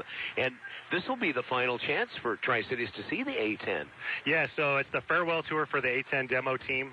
As everybody knows, the A-10 is decommissioning over the next 5 to 10 years from the fleet from the United States Air Force. So this year is the last year that the A-10 is going to be touring, and we're blessed to have them here in the Tri-Cities to put on a demo for us over the mighty Columbia. And we've talked to many of the team members. In fact, yesterday they were all adorned in their Hawaiian shirts. Yes. Do you have any idea, or is it a theme day today that I'm not aware of? I don't know what today will find bring. out. We'll find out, yes. It's always a party with the A-10 demo team. We'll find out. So a question, though, as we see the Dragonfly, for example, the A-37 from Cessna, that was a big part of our air-to-ground attack in the military years ago, before the A-10. Will there be a private group, perhaps, that obtains an A-10 and keeps it in an air show? So we don't know. We don't know what that could bring. The A-10 is kind of a specific kind of platform, like the F-22, where the United States Air Force is the only ones that owns the rights to that aircraft. So who knows what the future could bring? That would be pretty awesome if we could see that and maintain the Hogs flying at air shows. Interesting. So who knows what that'll bring over the next decade. So, highlight of the air show, I mean, the aerial acrobatic team out there, there's a little bit of everything. Jets, you've got the prop planes. It's a great show. Yes, I would say the highlight from yesterday and looking forward to today is going to be Mr. Brad Worston. What he does to close out the show, flipping and flopping over the river, bringing that high-octane, unlimited action to close it out. It's going to be awesome. So I would not look away feet off of the water as he's going to bring. Had a chance to fly with him years ago, and it was quite an experience. Yes. We did most of the show, and it was it's incredible. And the sights over the river and in this lower Columbia Basin, it's just a fantastic place for the aerial performers, isn't it? It is. Nowhere in the world, really, do you get like a topography like this, like we were talking earlier, where you're going to see over the water in a venue like this, and you get all different angles. Amazing photography comes out of this air show after the weekend. So, as an air show announcer, again, we're talking with Derek Allen, Attack Kid Productions here on 610 KONA. He'll be your air show announcer upstairs when we get to the STCU Over the River Air Show at 11 this morning. What do you like about traveling around at the different air shows? I know you're at Moses Lake and other locations. You've been over to Hillsborough and some other places. What is the addiction for you to be a part of these shows? It's the people. It's the people. It's getting to meet people like you, Michael, getting to build that family and those relationships in many different areas of the country, and then getting to come back. It's like a family reunion each weekend that I get to show up and get to see people that I haven't seen for a year, so it's awesome. Water Follies is very much like a family reunion. You think about all the families that come here, all the racing families, all the families that are in Tri-Cities and from out of town that come and meet here, and this is the only time they see each other every year, unless maybe you go to Seattle. Exactly, and it's so awesome to walk the crowd line and see everybody together in one location enjoying something. That's something we lost. We know COVID happened and everything took place, but we lost that community. And but we did manage to pull off a drive-in air show. We did, and that was an amazing year, and it showed the tenacity that the Tri-Cities had to get back and stay after it. Yeah, well, it was a little victory against COVID that we all needed, wasn't it? 100%. All right, show's coming up at 11. Derek Allen, thank you very much for stopping by to join us here on 610 KONA. Appreciate it. Thank you, Michael. Break a leg, as they say. Not climbing the stairs, but, good luck with the show.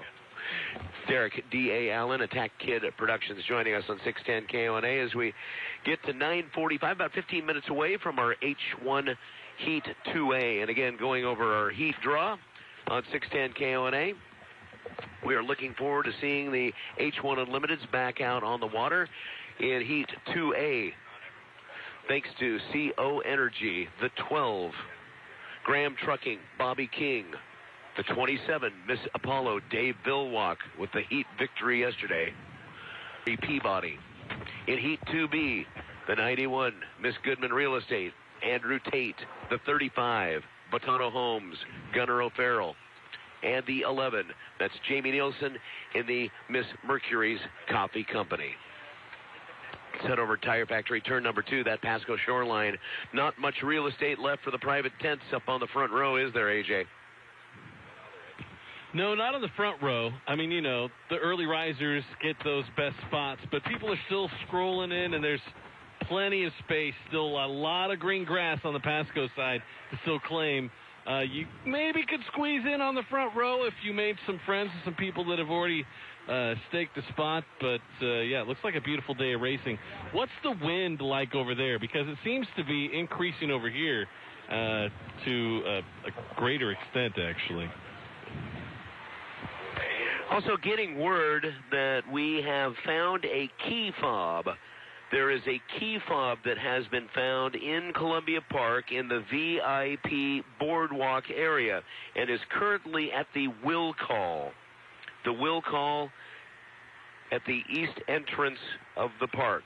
Again, if you have lost a vehicle key fob near the VIP boardwalk, it will be at the will call on the east entrance of the park, waiting for you to describe it. Public service announcement from Tri-Cities Water Follies Association. So let's check in with our intrepid American Radiator Pit reporter, Brad Luce. A lot of activity down to the Neil F. Lamson pits as we get ready for our countdown to begin to Heat 2A from CO Energy.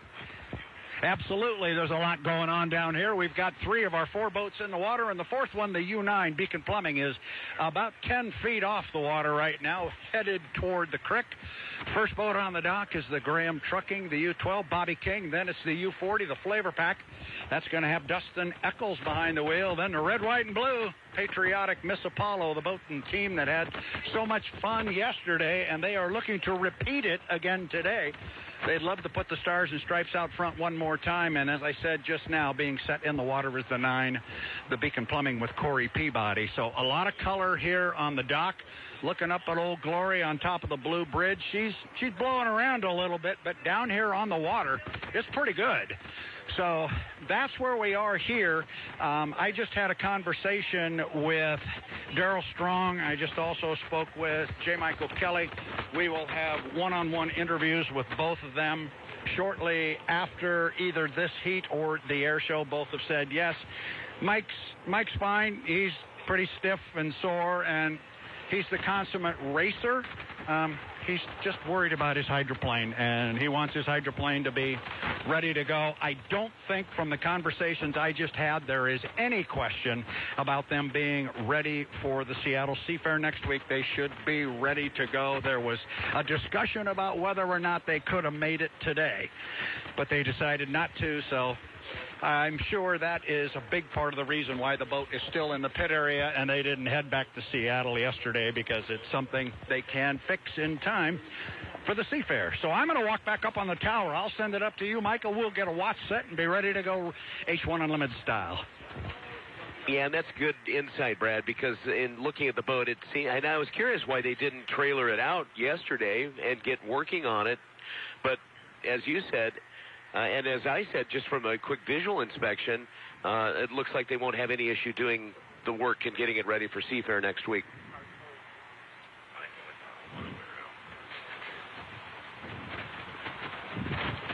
So the wind coming across the river seems to be a little bit different angle just now. The wind switching just a little bit. So as we approach the top of the 10 o'clock hour, I've lived in the Tri-Cities long enough. I dig summertime, and this is just like the blueprint. About 10 a.m. it picks up a little bit, noon, a little more, and then by 2 o'clock, usually that's the worst it's going to get. I'm keeping my fingers crossed, man. I'm just speculating on this. It would be a real shame if wind had any deterrent factor in our Sunday day at the races. Hydro Towns, USA. What do you got? Thanks for Special talking about load that, to David Schick down in the special viewing area. David Schick, longtime friend of Pasco and Chiawana High School sports, and to me in 610 KONA. Hope you're enjoying the racing action, David. AJ, Tire Factory Turn 2, that wind's kind of coming right at you. Yeah, that's why I was bringing it up, because it seems quite a bit windier right now. And if you look at the flag on top of the Blue Bridge, it's sticking almost straight out. We got some pretty good gusts happening right now. On my phone, it still says 10-mile-an-hour winds with 15-mile-an-hour gusts, but it seems to have increased since then, and I haven't seen any movement in those numbers. But we'll see. It's definitely going to be a little bit windier this afternoon. Also getting an advisory from some of the race officials that they need to watch their canopies along the riverside, especially on the Kennewick shoreline. And with the increasing chance of winds increasing, already a couple of canopies have decided to go for a ride on their own and have already gone into, as Brad says, the crip.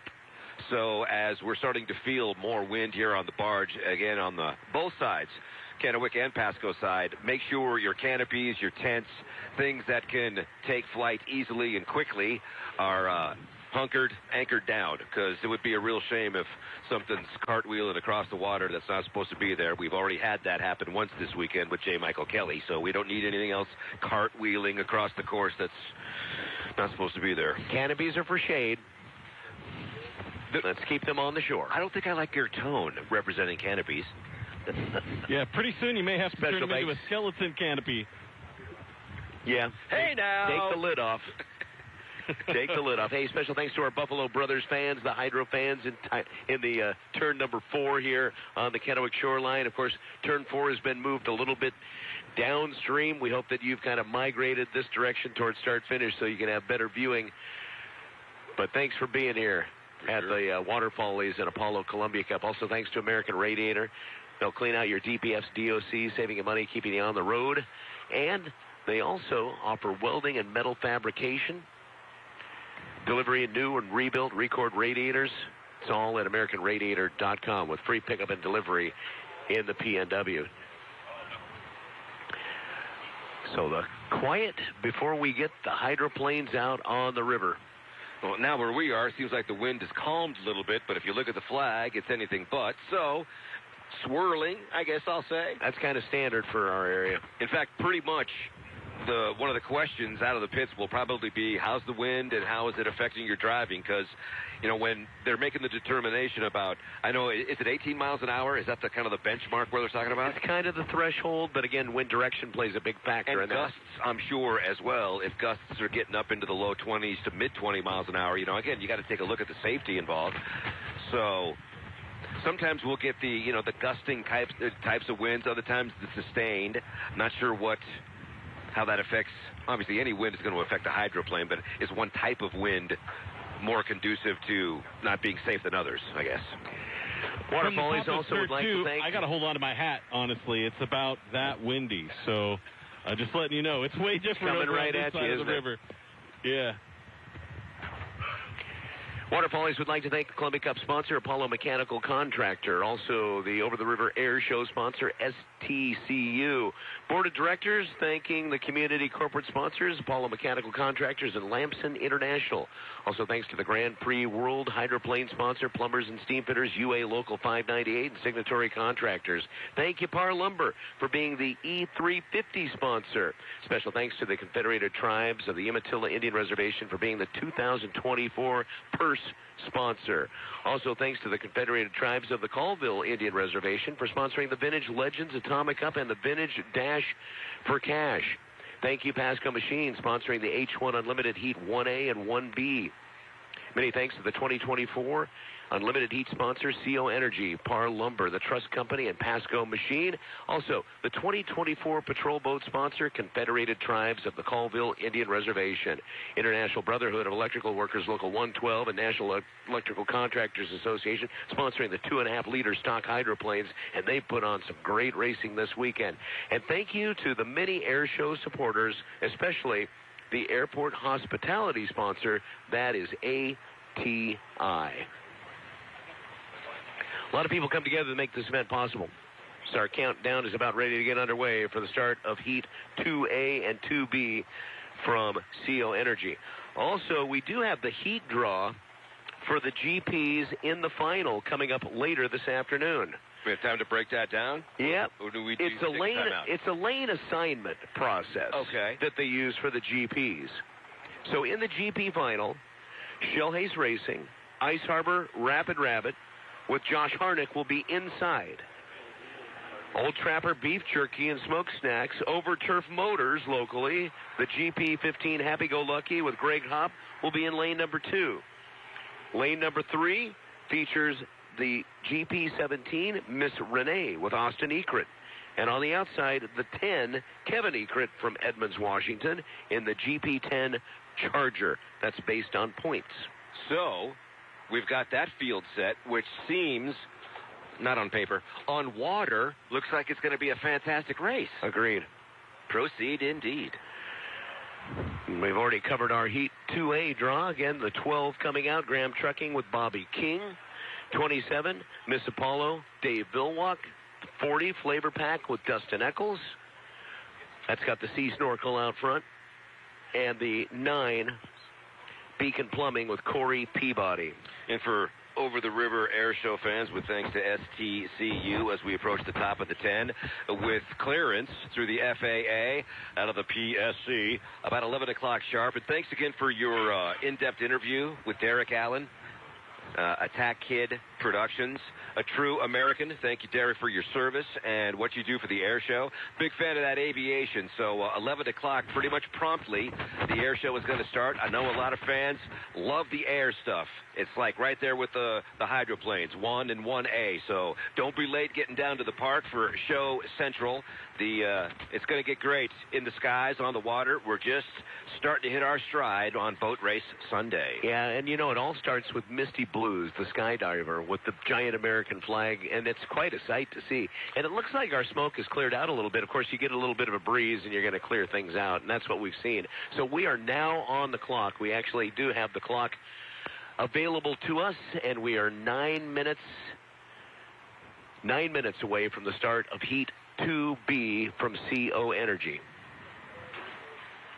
Interesting to see how the calculus works out. Dave Vilwalk just absolutely nailed his start, and I think that is what was the springboard to his victory. And we were talking about this a while ago. It seemed like you can carry that boat speed in the outside lanes. We've seen success in the outside lane, so shortening the course a little bit, maybe that's got something to do with it? Yeah, the real key was he got to turn number 1, DQ Grill and Chill turn 1 first. Right? And everybody's kind of on the inside, and things get a little bit lumpy, and he had some smooth water on the outside with all of that boat speed, all that momentum, and he carried it right through Tire Factory turn number 2 over where AJ is. And AJ, he just kind of ran up that Horn Rapids RV backstretch and took off. Yeah, it was all in the start for Vilwalk yesterday, and nailing it. Obviously, his experience came into play. Today, though, we'll see. I mean, now everybody's kind of had a heads up. Watch out for Super Dave. So we'll see what happens with that and see if people are more on their timing marks today. I know that the GPs were earlier. They were all on their marks, and maybe that was because of how successful Vilwalk's start was yesterday.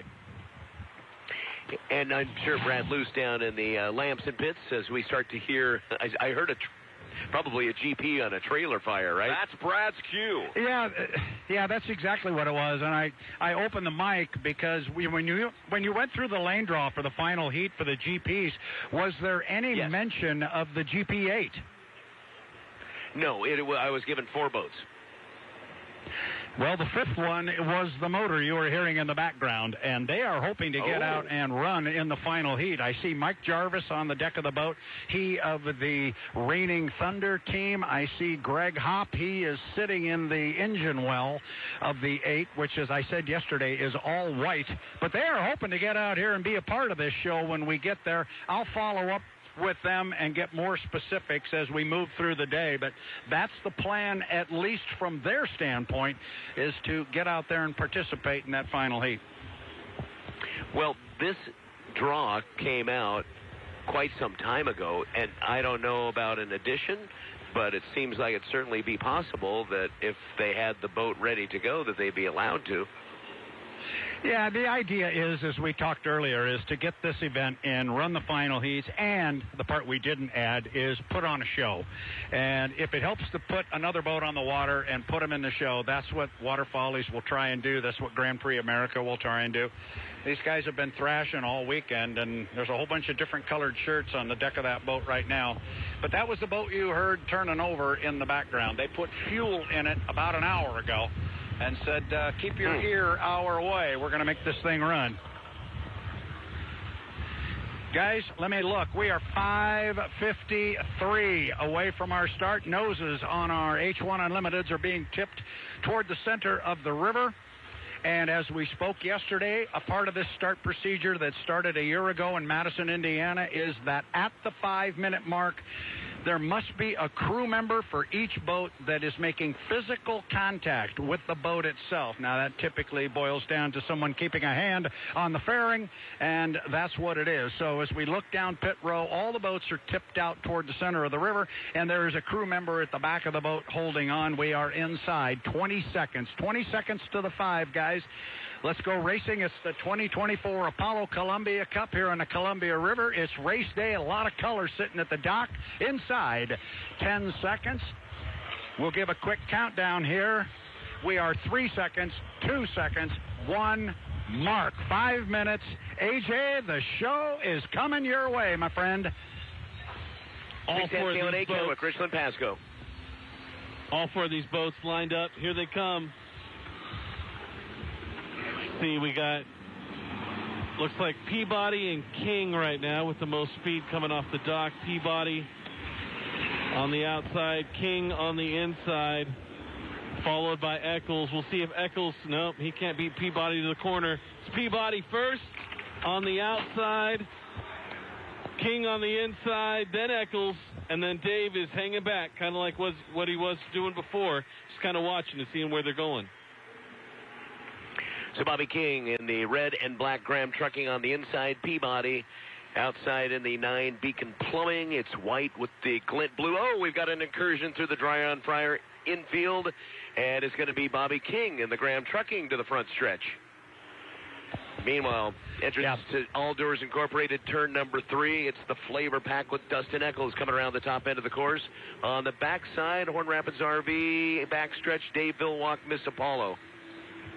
And, Michael, for our fans that may not have been here yesterday or listening to us yesterday, we have a bit of a new start procedure this year. The course cuts that you just saw are definitely legal, cutting front to back and back to front and so forth. But the next piece to this puzzle is, as we hit 3 minutes and 30 seconds, is we have a score-up buoy, which is at the start-finish line. And the first part of the start sequence is the boats have to be behind the start-finish line at a minute 15. 1 minute and 15 seconds. They have to be behind the start-finish line. If somebody were to jump that and get across too early, they will be radioed by the officials that they are to drop back on the field and move to an outside lane. So keep an eye on that. It was all clean and legal yesterday. We'll watch it again this time through, Michael. And Bobby King jumped through the Dryer on Fire infield again from front to back stretch in the Graham Trucking. Keep your eye on that Dave Villwalk guy. He's lurking. You know, he's like a cobra. He's ready to strike. Always know where Dave Villwalk is on a course. Isn't that interesting? Because you've got all 3 of the other drivers coming down the front stretch. Dave is just entering All Doors turn 3, and they're probably going, where's Dave? Where's Dave? Dave's going for a Sunday drive. He'll meet you at the start-finish line when the clock gets down to about 0. That's how he rolls. At full throttle. How much time we got left on the countdown? Looking at 2 minutes and 15 seconds. No. 2:15, and you talk about where are those guys? They're wondering where's Villwalk. Well, I'll tell you what, he's got spotters right below us. We're up on the top of the pit tower. At the level below us, as the boats are getting close together, coming off the exit pin. And what do we got? King's off There's the a course black now. flag on the race course. Black flag on the race course. A black King's off flag the course. on the race course.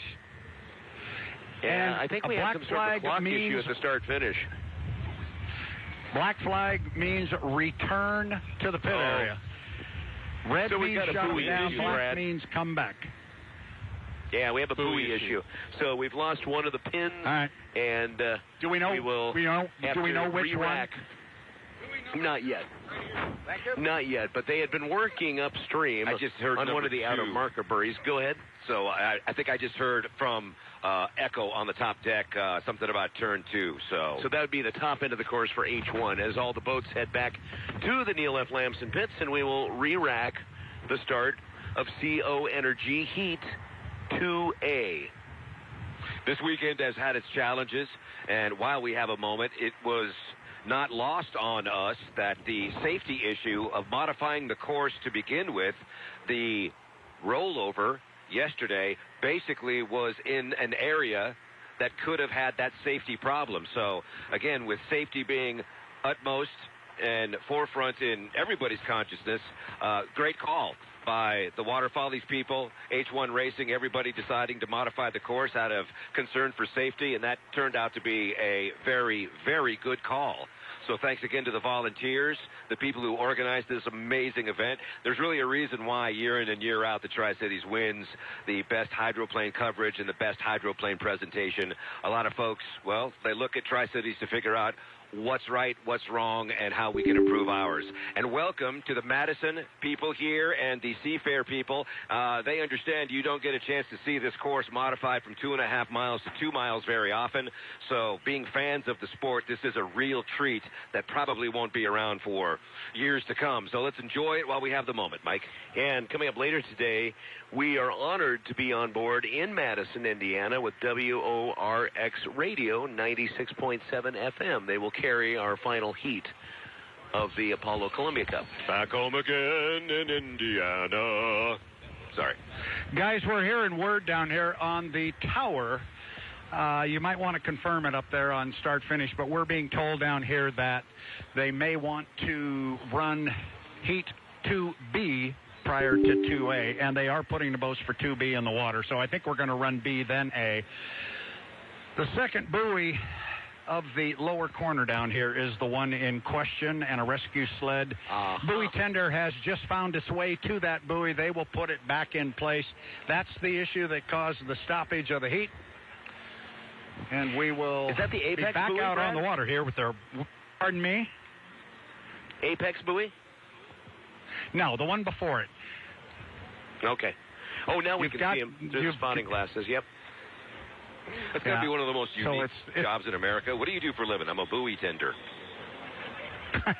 There are 5 buoys in our corners. Here's a good one for you. There's 5 buoys on an H1 Unlimited turn in most circumstances. You have an entrance pin and an exit pin, and those are the big ones. And I know they are of a specific color. Just don't ask me what they are. I think, Mickey, are those the green ones, the big ones? The big one? Yellow. You're welcome. They're yellow. Oh, it's yellow. Okay, so this is why I have Mickey Washburn up here to help me. I wasn't kidding. And so anyway, the big ones, the yellow buoys, that's the entrance pin and the exit pin. And then between those two, there are 3 additional buoys.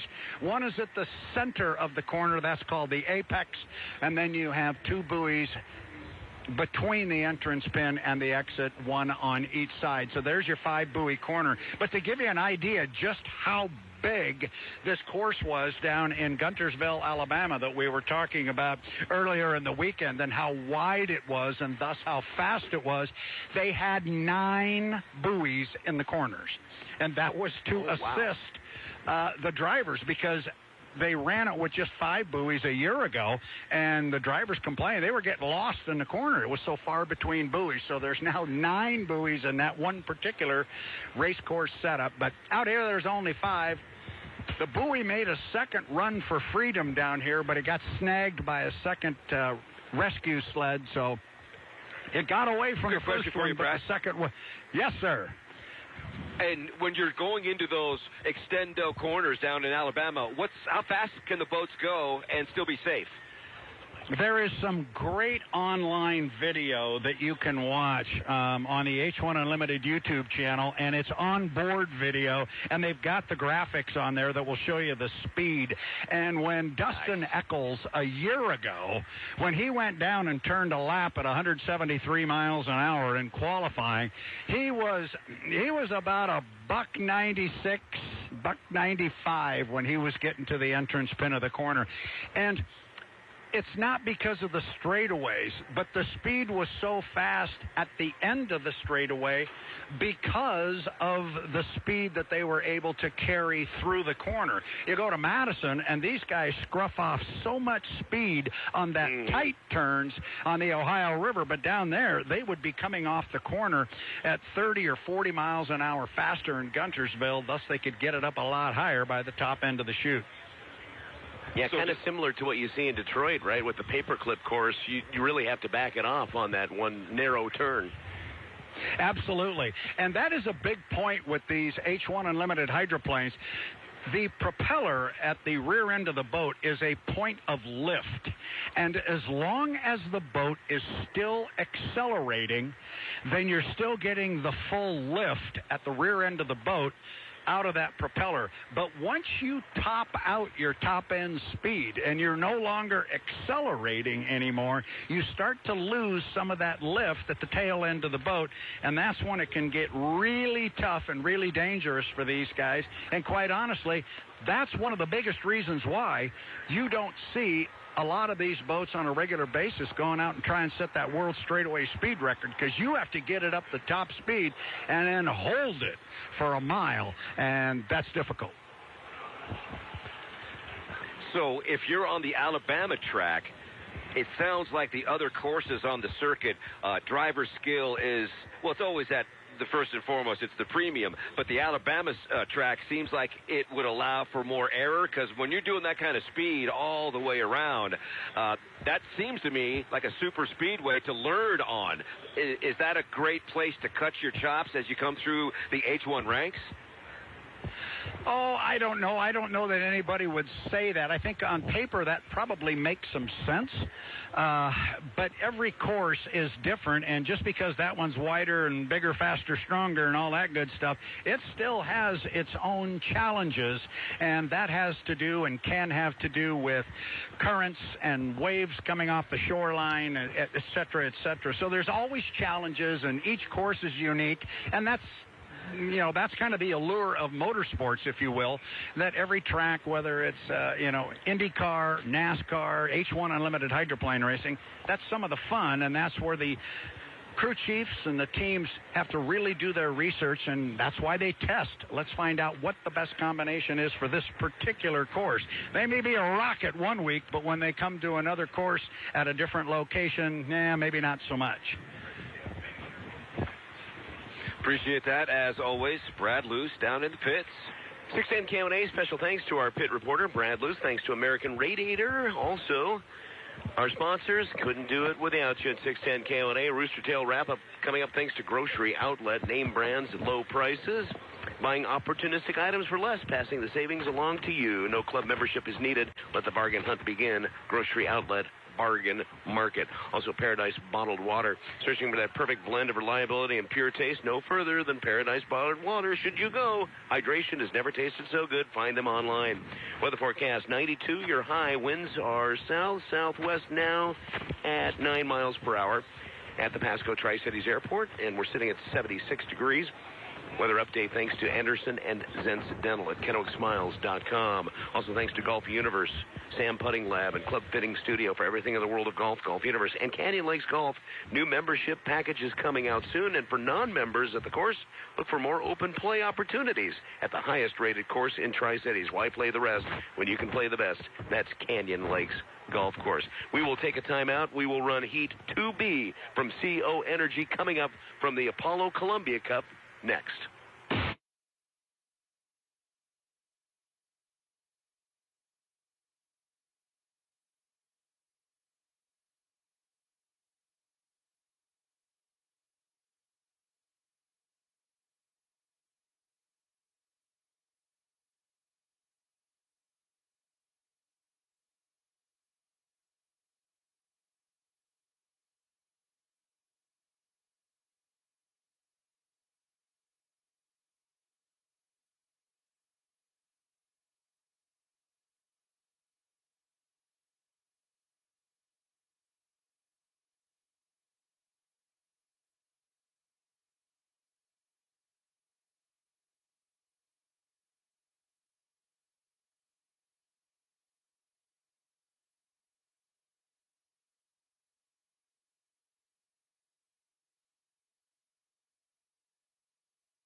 dried insect remains, North Star Hot Sea has bug goo cleaning solution, safe on all vehicle finishes.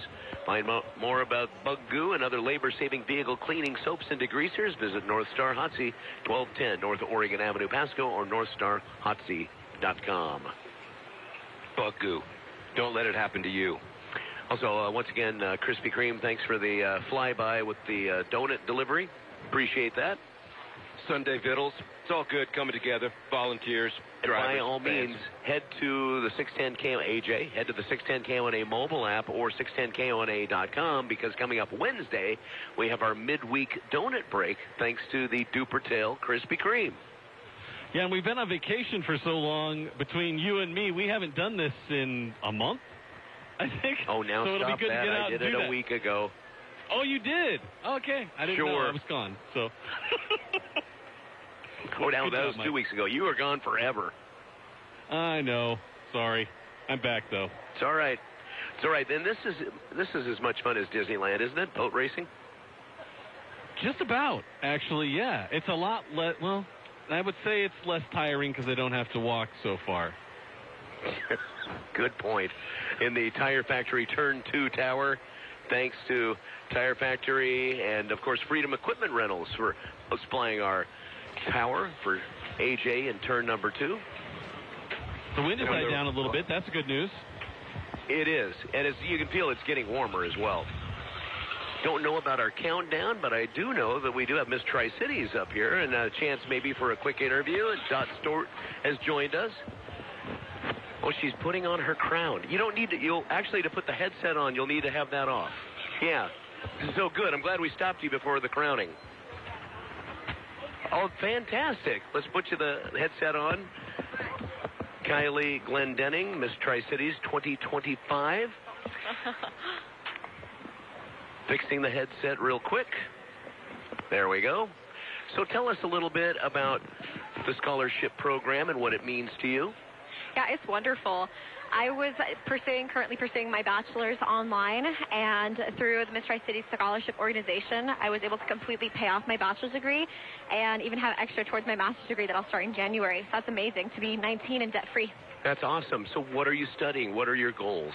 Yeah, so my bachelor's, I'm majoring in criminal justice, and then my master's degree will be in clinical mental health counseling. I would love to work with sex traffic survivors and rehabilitation therapy. So that's kind of my views and goals for the future. That's really awesome. What was your platform as part of Miss Tri-Cities and the scholarship program? Same type of thing? Yes, yeah. So it's titled The Freedom Project, Putting a Stop to Sex Trafficking. And this year I will be promoting that education in schools and nonprofits to just really educate our community about how to reach and respond to survivors of trafficking, as well as even like lobbying to state officials for laws that I want to see passed. Again, talking with Miss Tri-Cities 2025, Kylie Glendenning.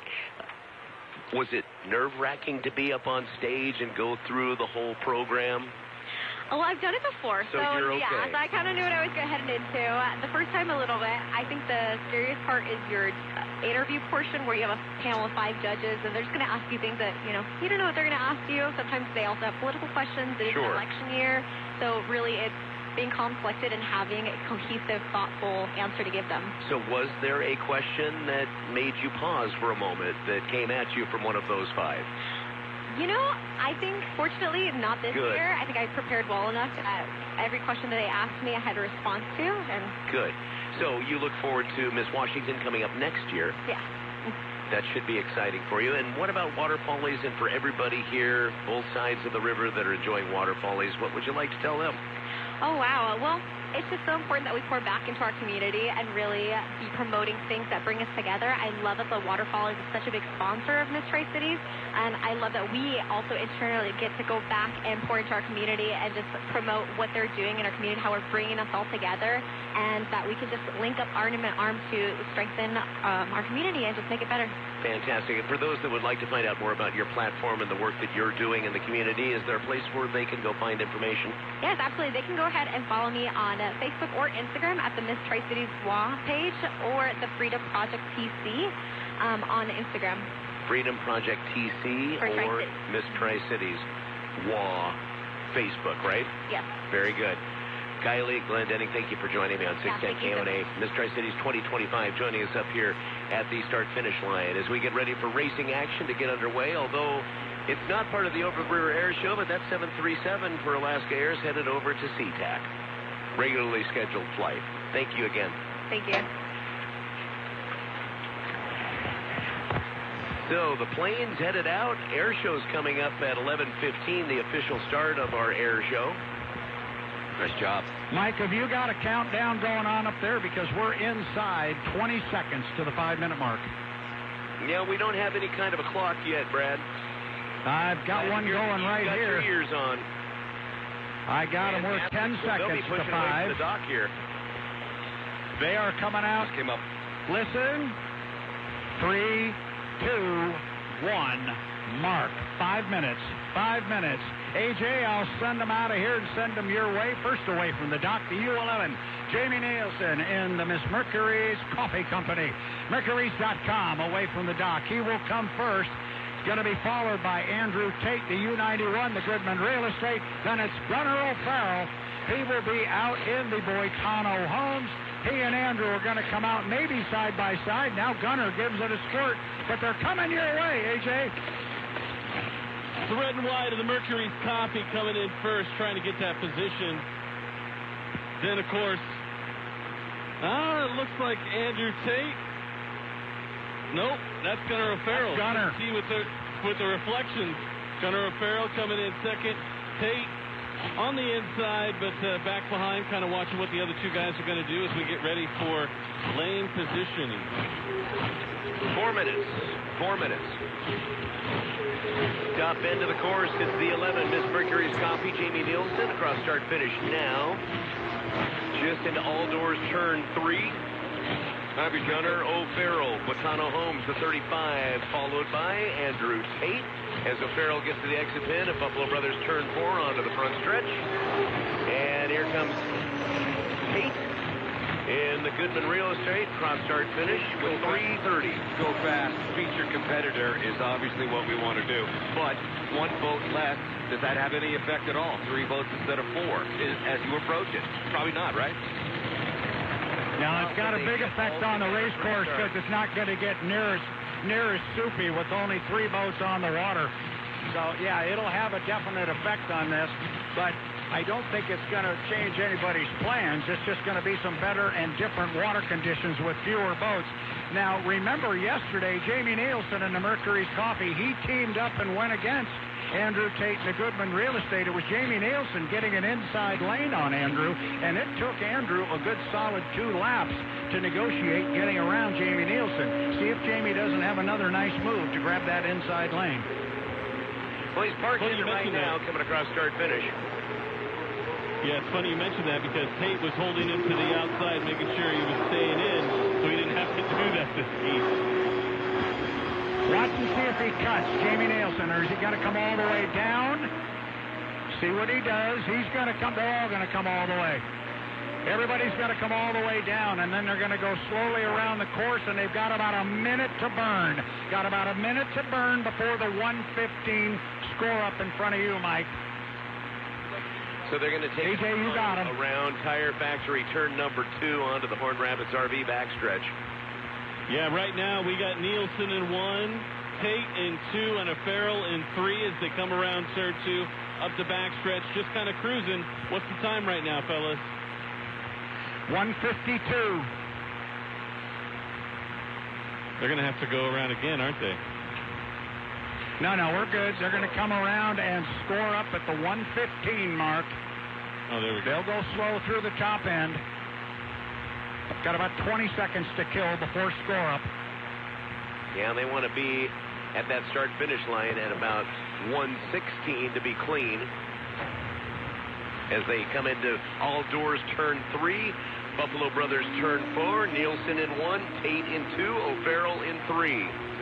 Clock at 1:16 now, so they will be clean at the score-up. Nielsen's going to be ahead of the field coming down the front stretch to DQ Grill and Chill, turn number 1. At 1 minute to 2B from CO Energy. And I think maybe Jamie Nielsen thought that Andrew might punch it a little bit coming across the line. Because remember, you could still change lanes right now. Honestly, between you and me, I think Andrew feels pretty good where he is. I think he feels he can get around Jamie Nielsen, and until Nielsen shows him something different, I think he'll hang right there in lane number 2. Remember, the commitment buoy is the entrance to 2. Make that 3 up your way, entrance to turn 3. If you're in that hallway in lane 2 between the two boats, you've got a lot of faith in the inside and the outside drivers. You certainly do, and you don't want to be late. I think they can put their foot in it right now. Here they come. All doors turn 3. Acceleration is on. Nielsen in lane 1. Mercury's Coffee. Goodman Real Estate lane 2. Batana Homes lane 3 with O'Farrell. And, Nielsen may have been a tick early. Coming down the front stretch. Nielsen has the lead. Tate in lane 2 in second place as they dive into turn 1 DQ. Yeah, Mercury's Coffee's down here first with Jamie Nielsen. You guys keep an eye on it up there and listen to the radios. But off the corner, it's going to be Jamie Nielsen, AJ. Jamie Nielsen in the inside, Tate on the outside, and he's starting to catch him down the backstretch. Of course, Gunnar O'Farrell in third, about just over a rooster tail behind.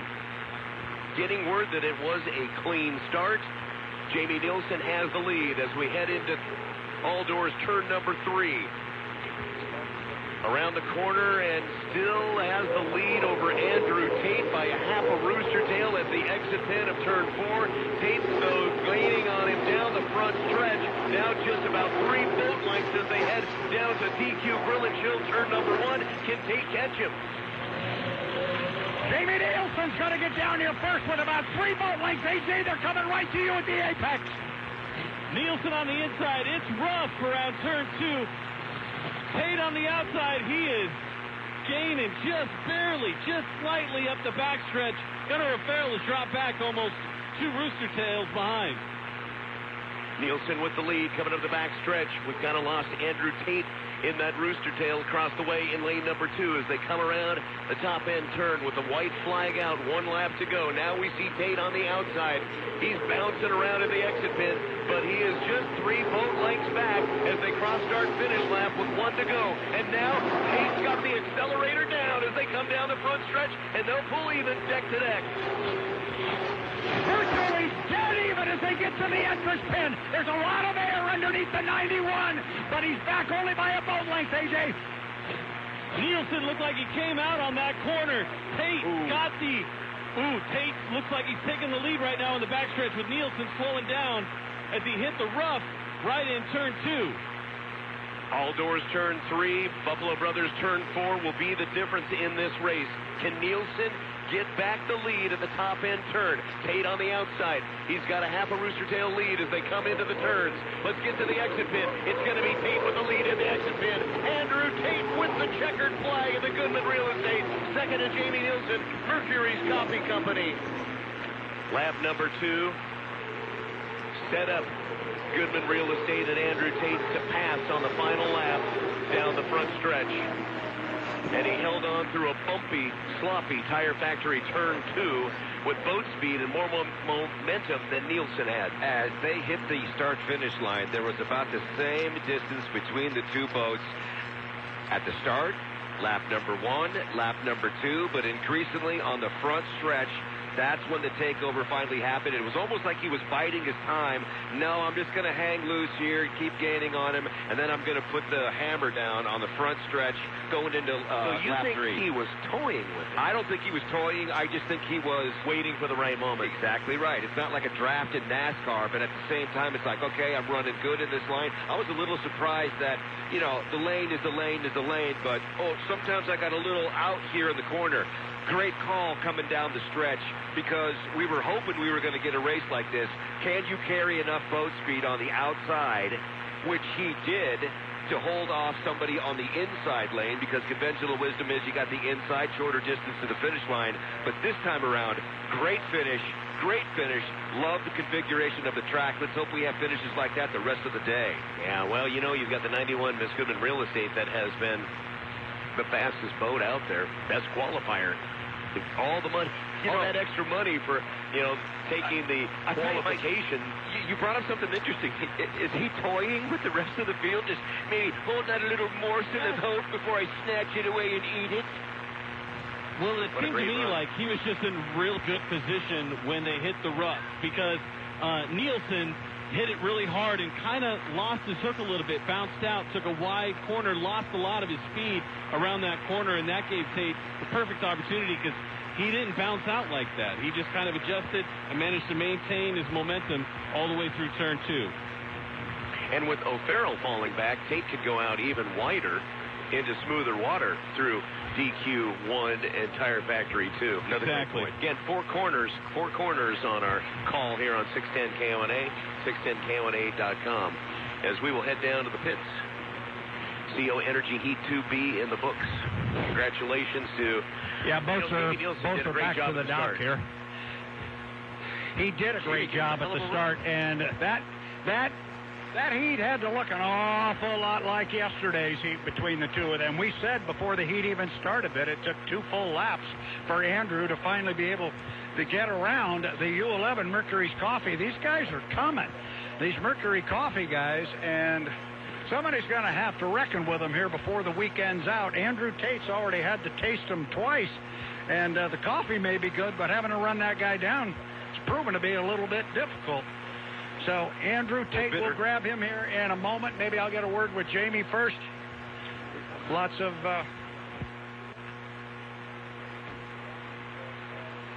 Well, we got a sec. Do you have an Sorry, a lot going on. The rerunning? Are you going to do it here? Yeah, what about the rerunning? All right, I'll come down here.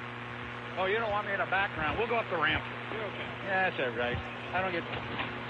We're working on logistics here on the dock. Jamie Nielsen, that looked a lot like yesterday. You and Andrew put on a great show yesterday. That one might have topped it. Yeah, anytime you're racing a competitor like Andrew, you know it's going to be a tough battle. So I'm really happy with the boat ride, really happy with his team. They got the U11 Miss Mercury's Coffee running better than it was yesterday. And, man, we can't wait for the rest of the weekend because we're going the right direction.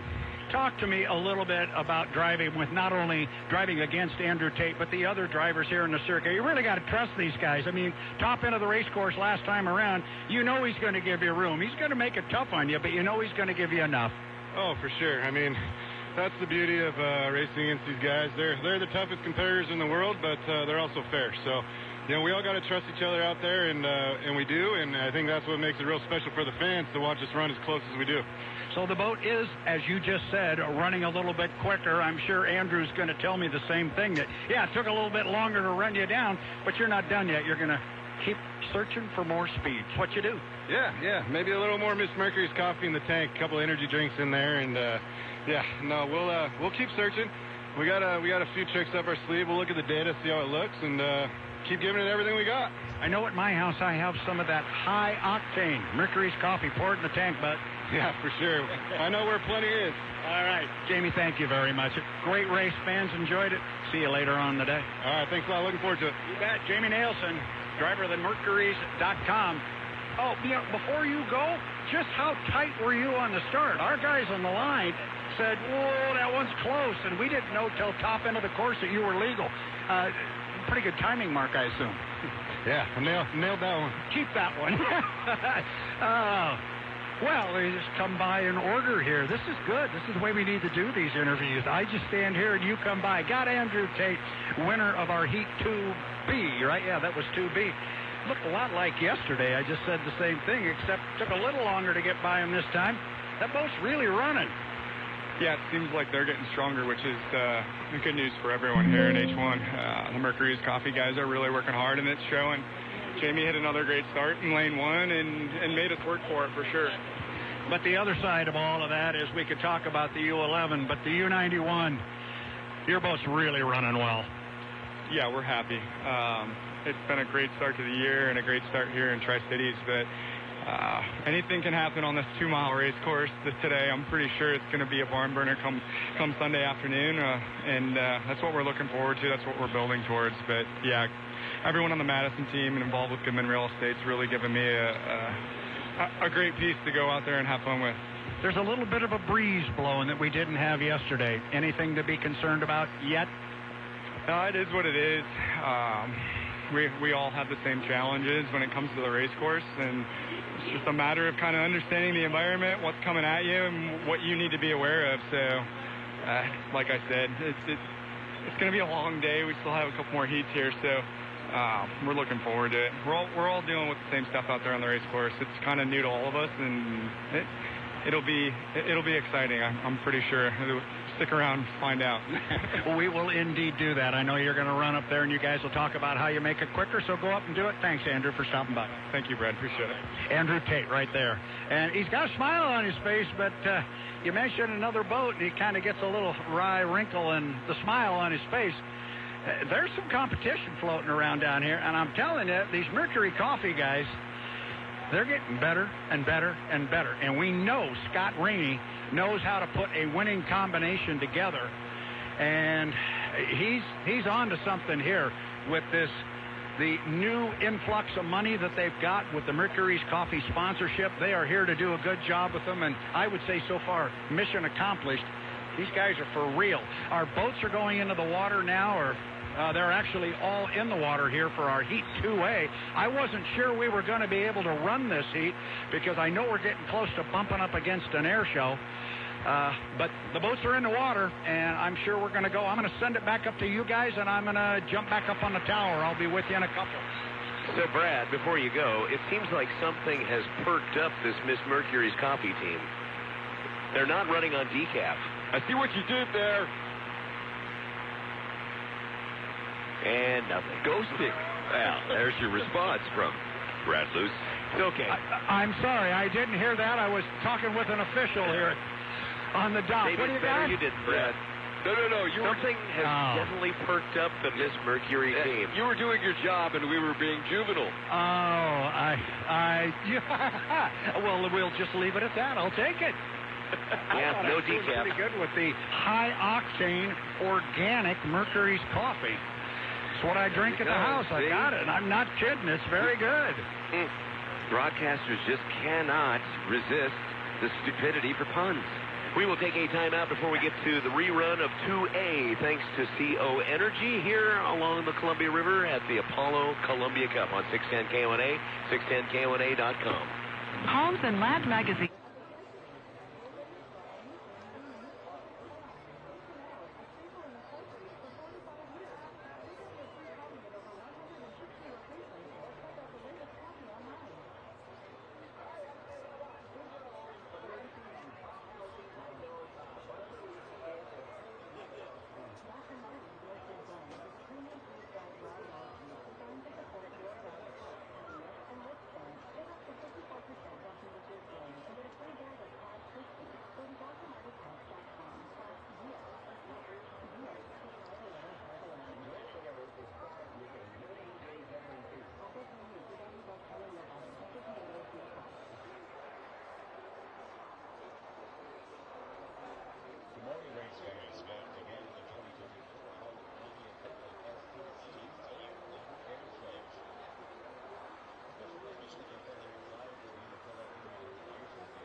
to CO Energy. The 9, Beacon Plumbing, Corey Peabody. The 27, Miss Apollo, Dave Vilwalk, along with the 40, Flavor Pack, Dustin Eccles, and Bobby King in the 12 Graham Trucking. Of course, in Heat 2B, your winner was 91, Goodman Real Estate, Andrew Tate. Boats are out on the course.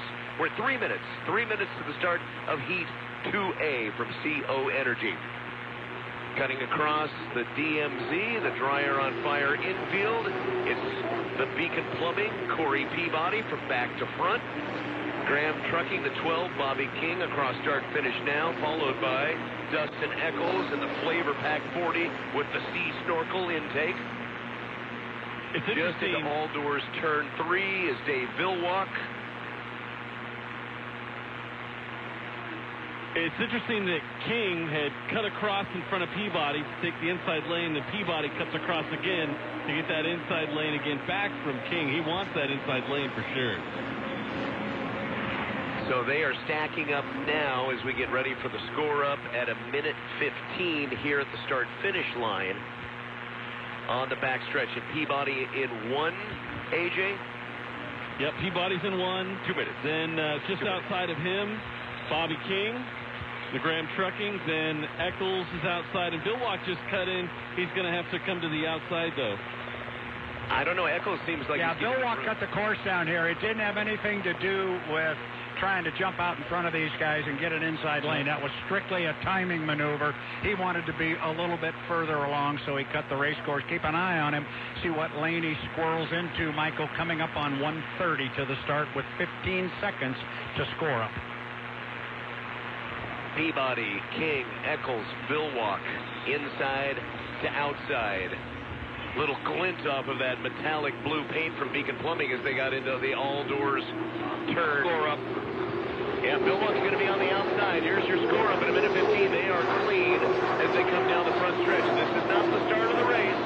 We're at 1 minute at my mark. 1 minute.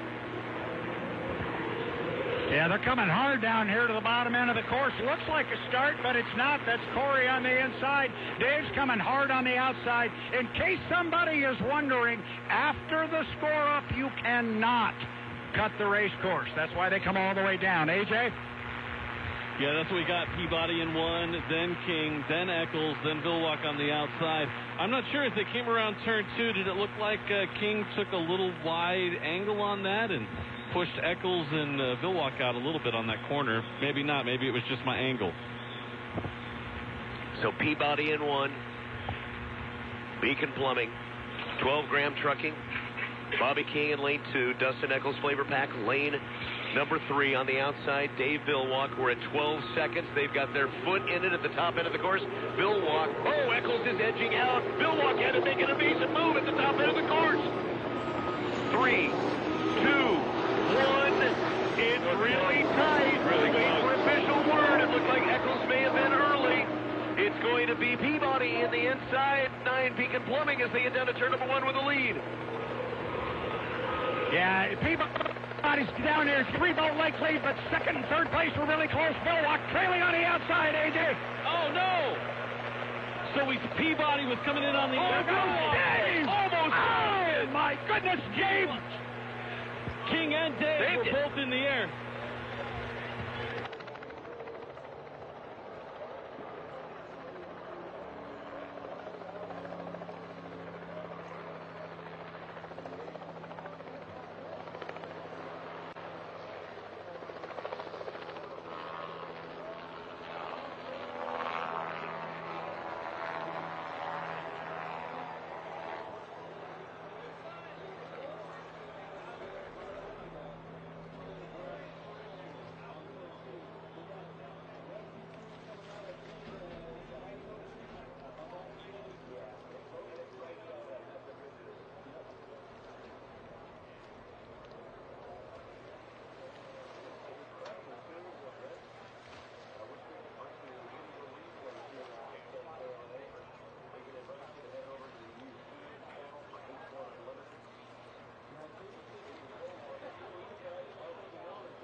drivers are in the bed? Yeah. Or in the boat? The boat?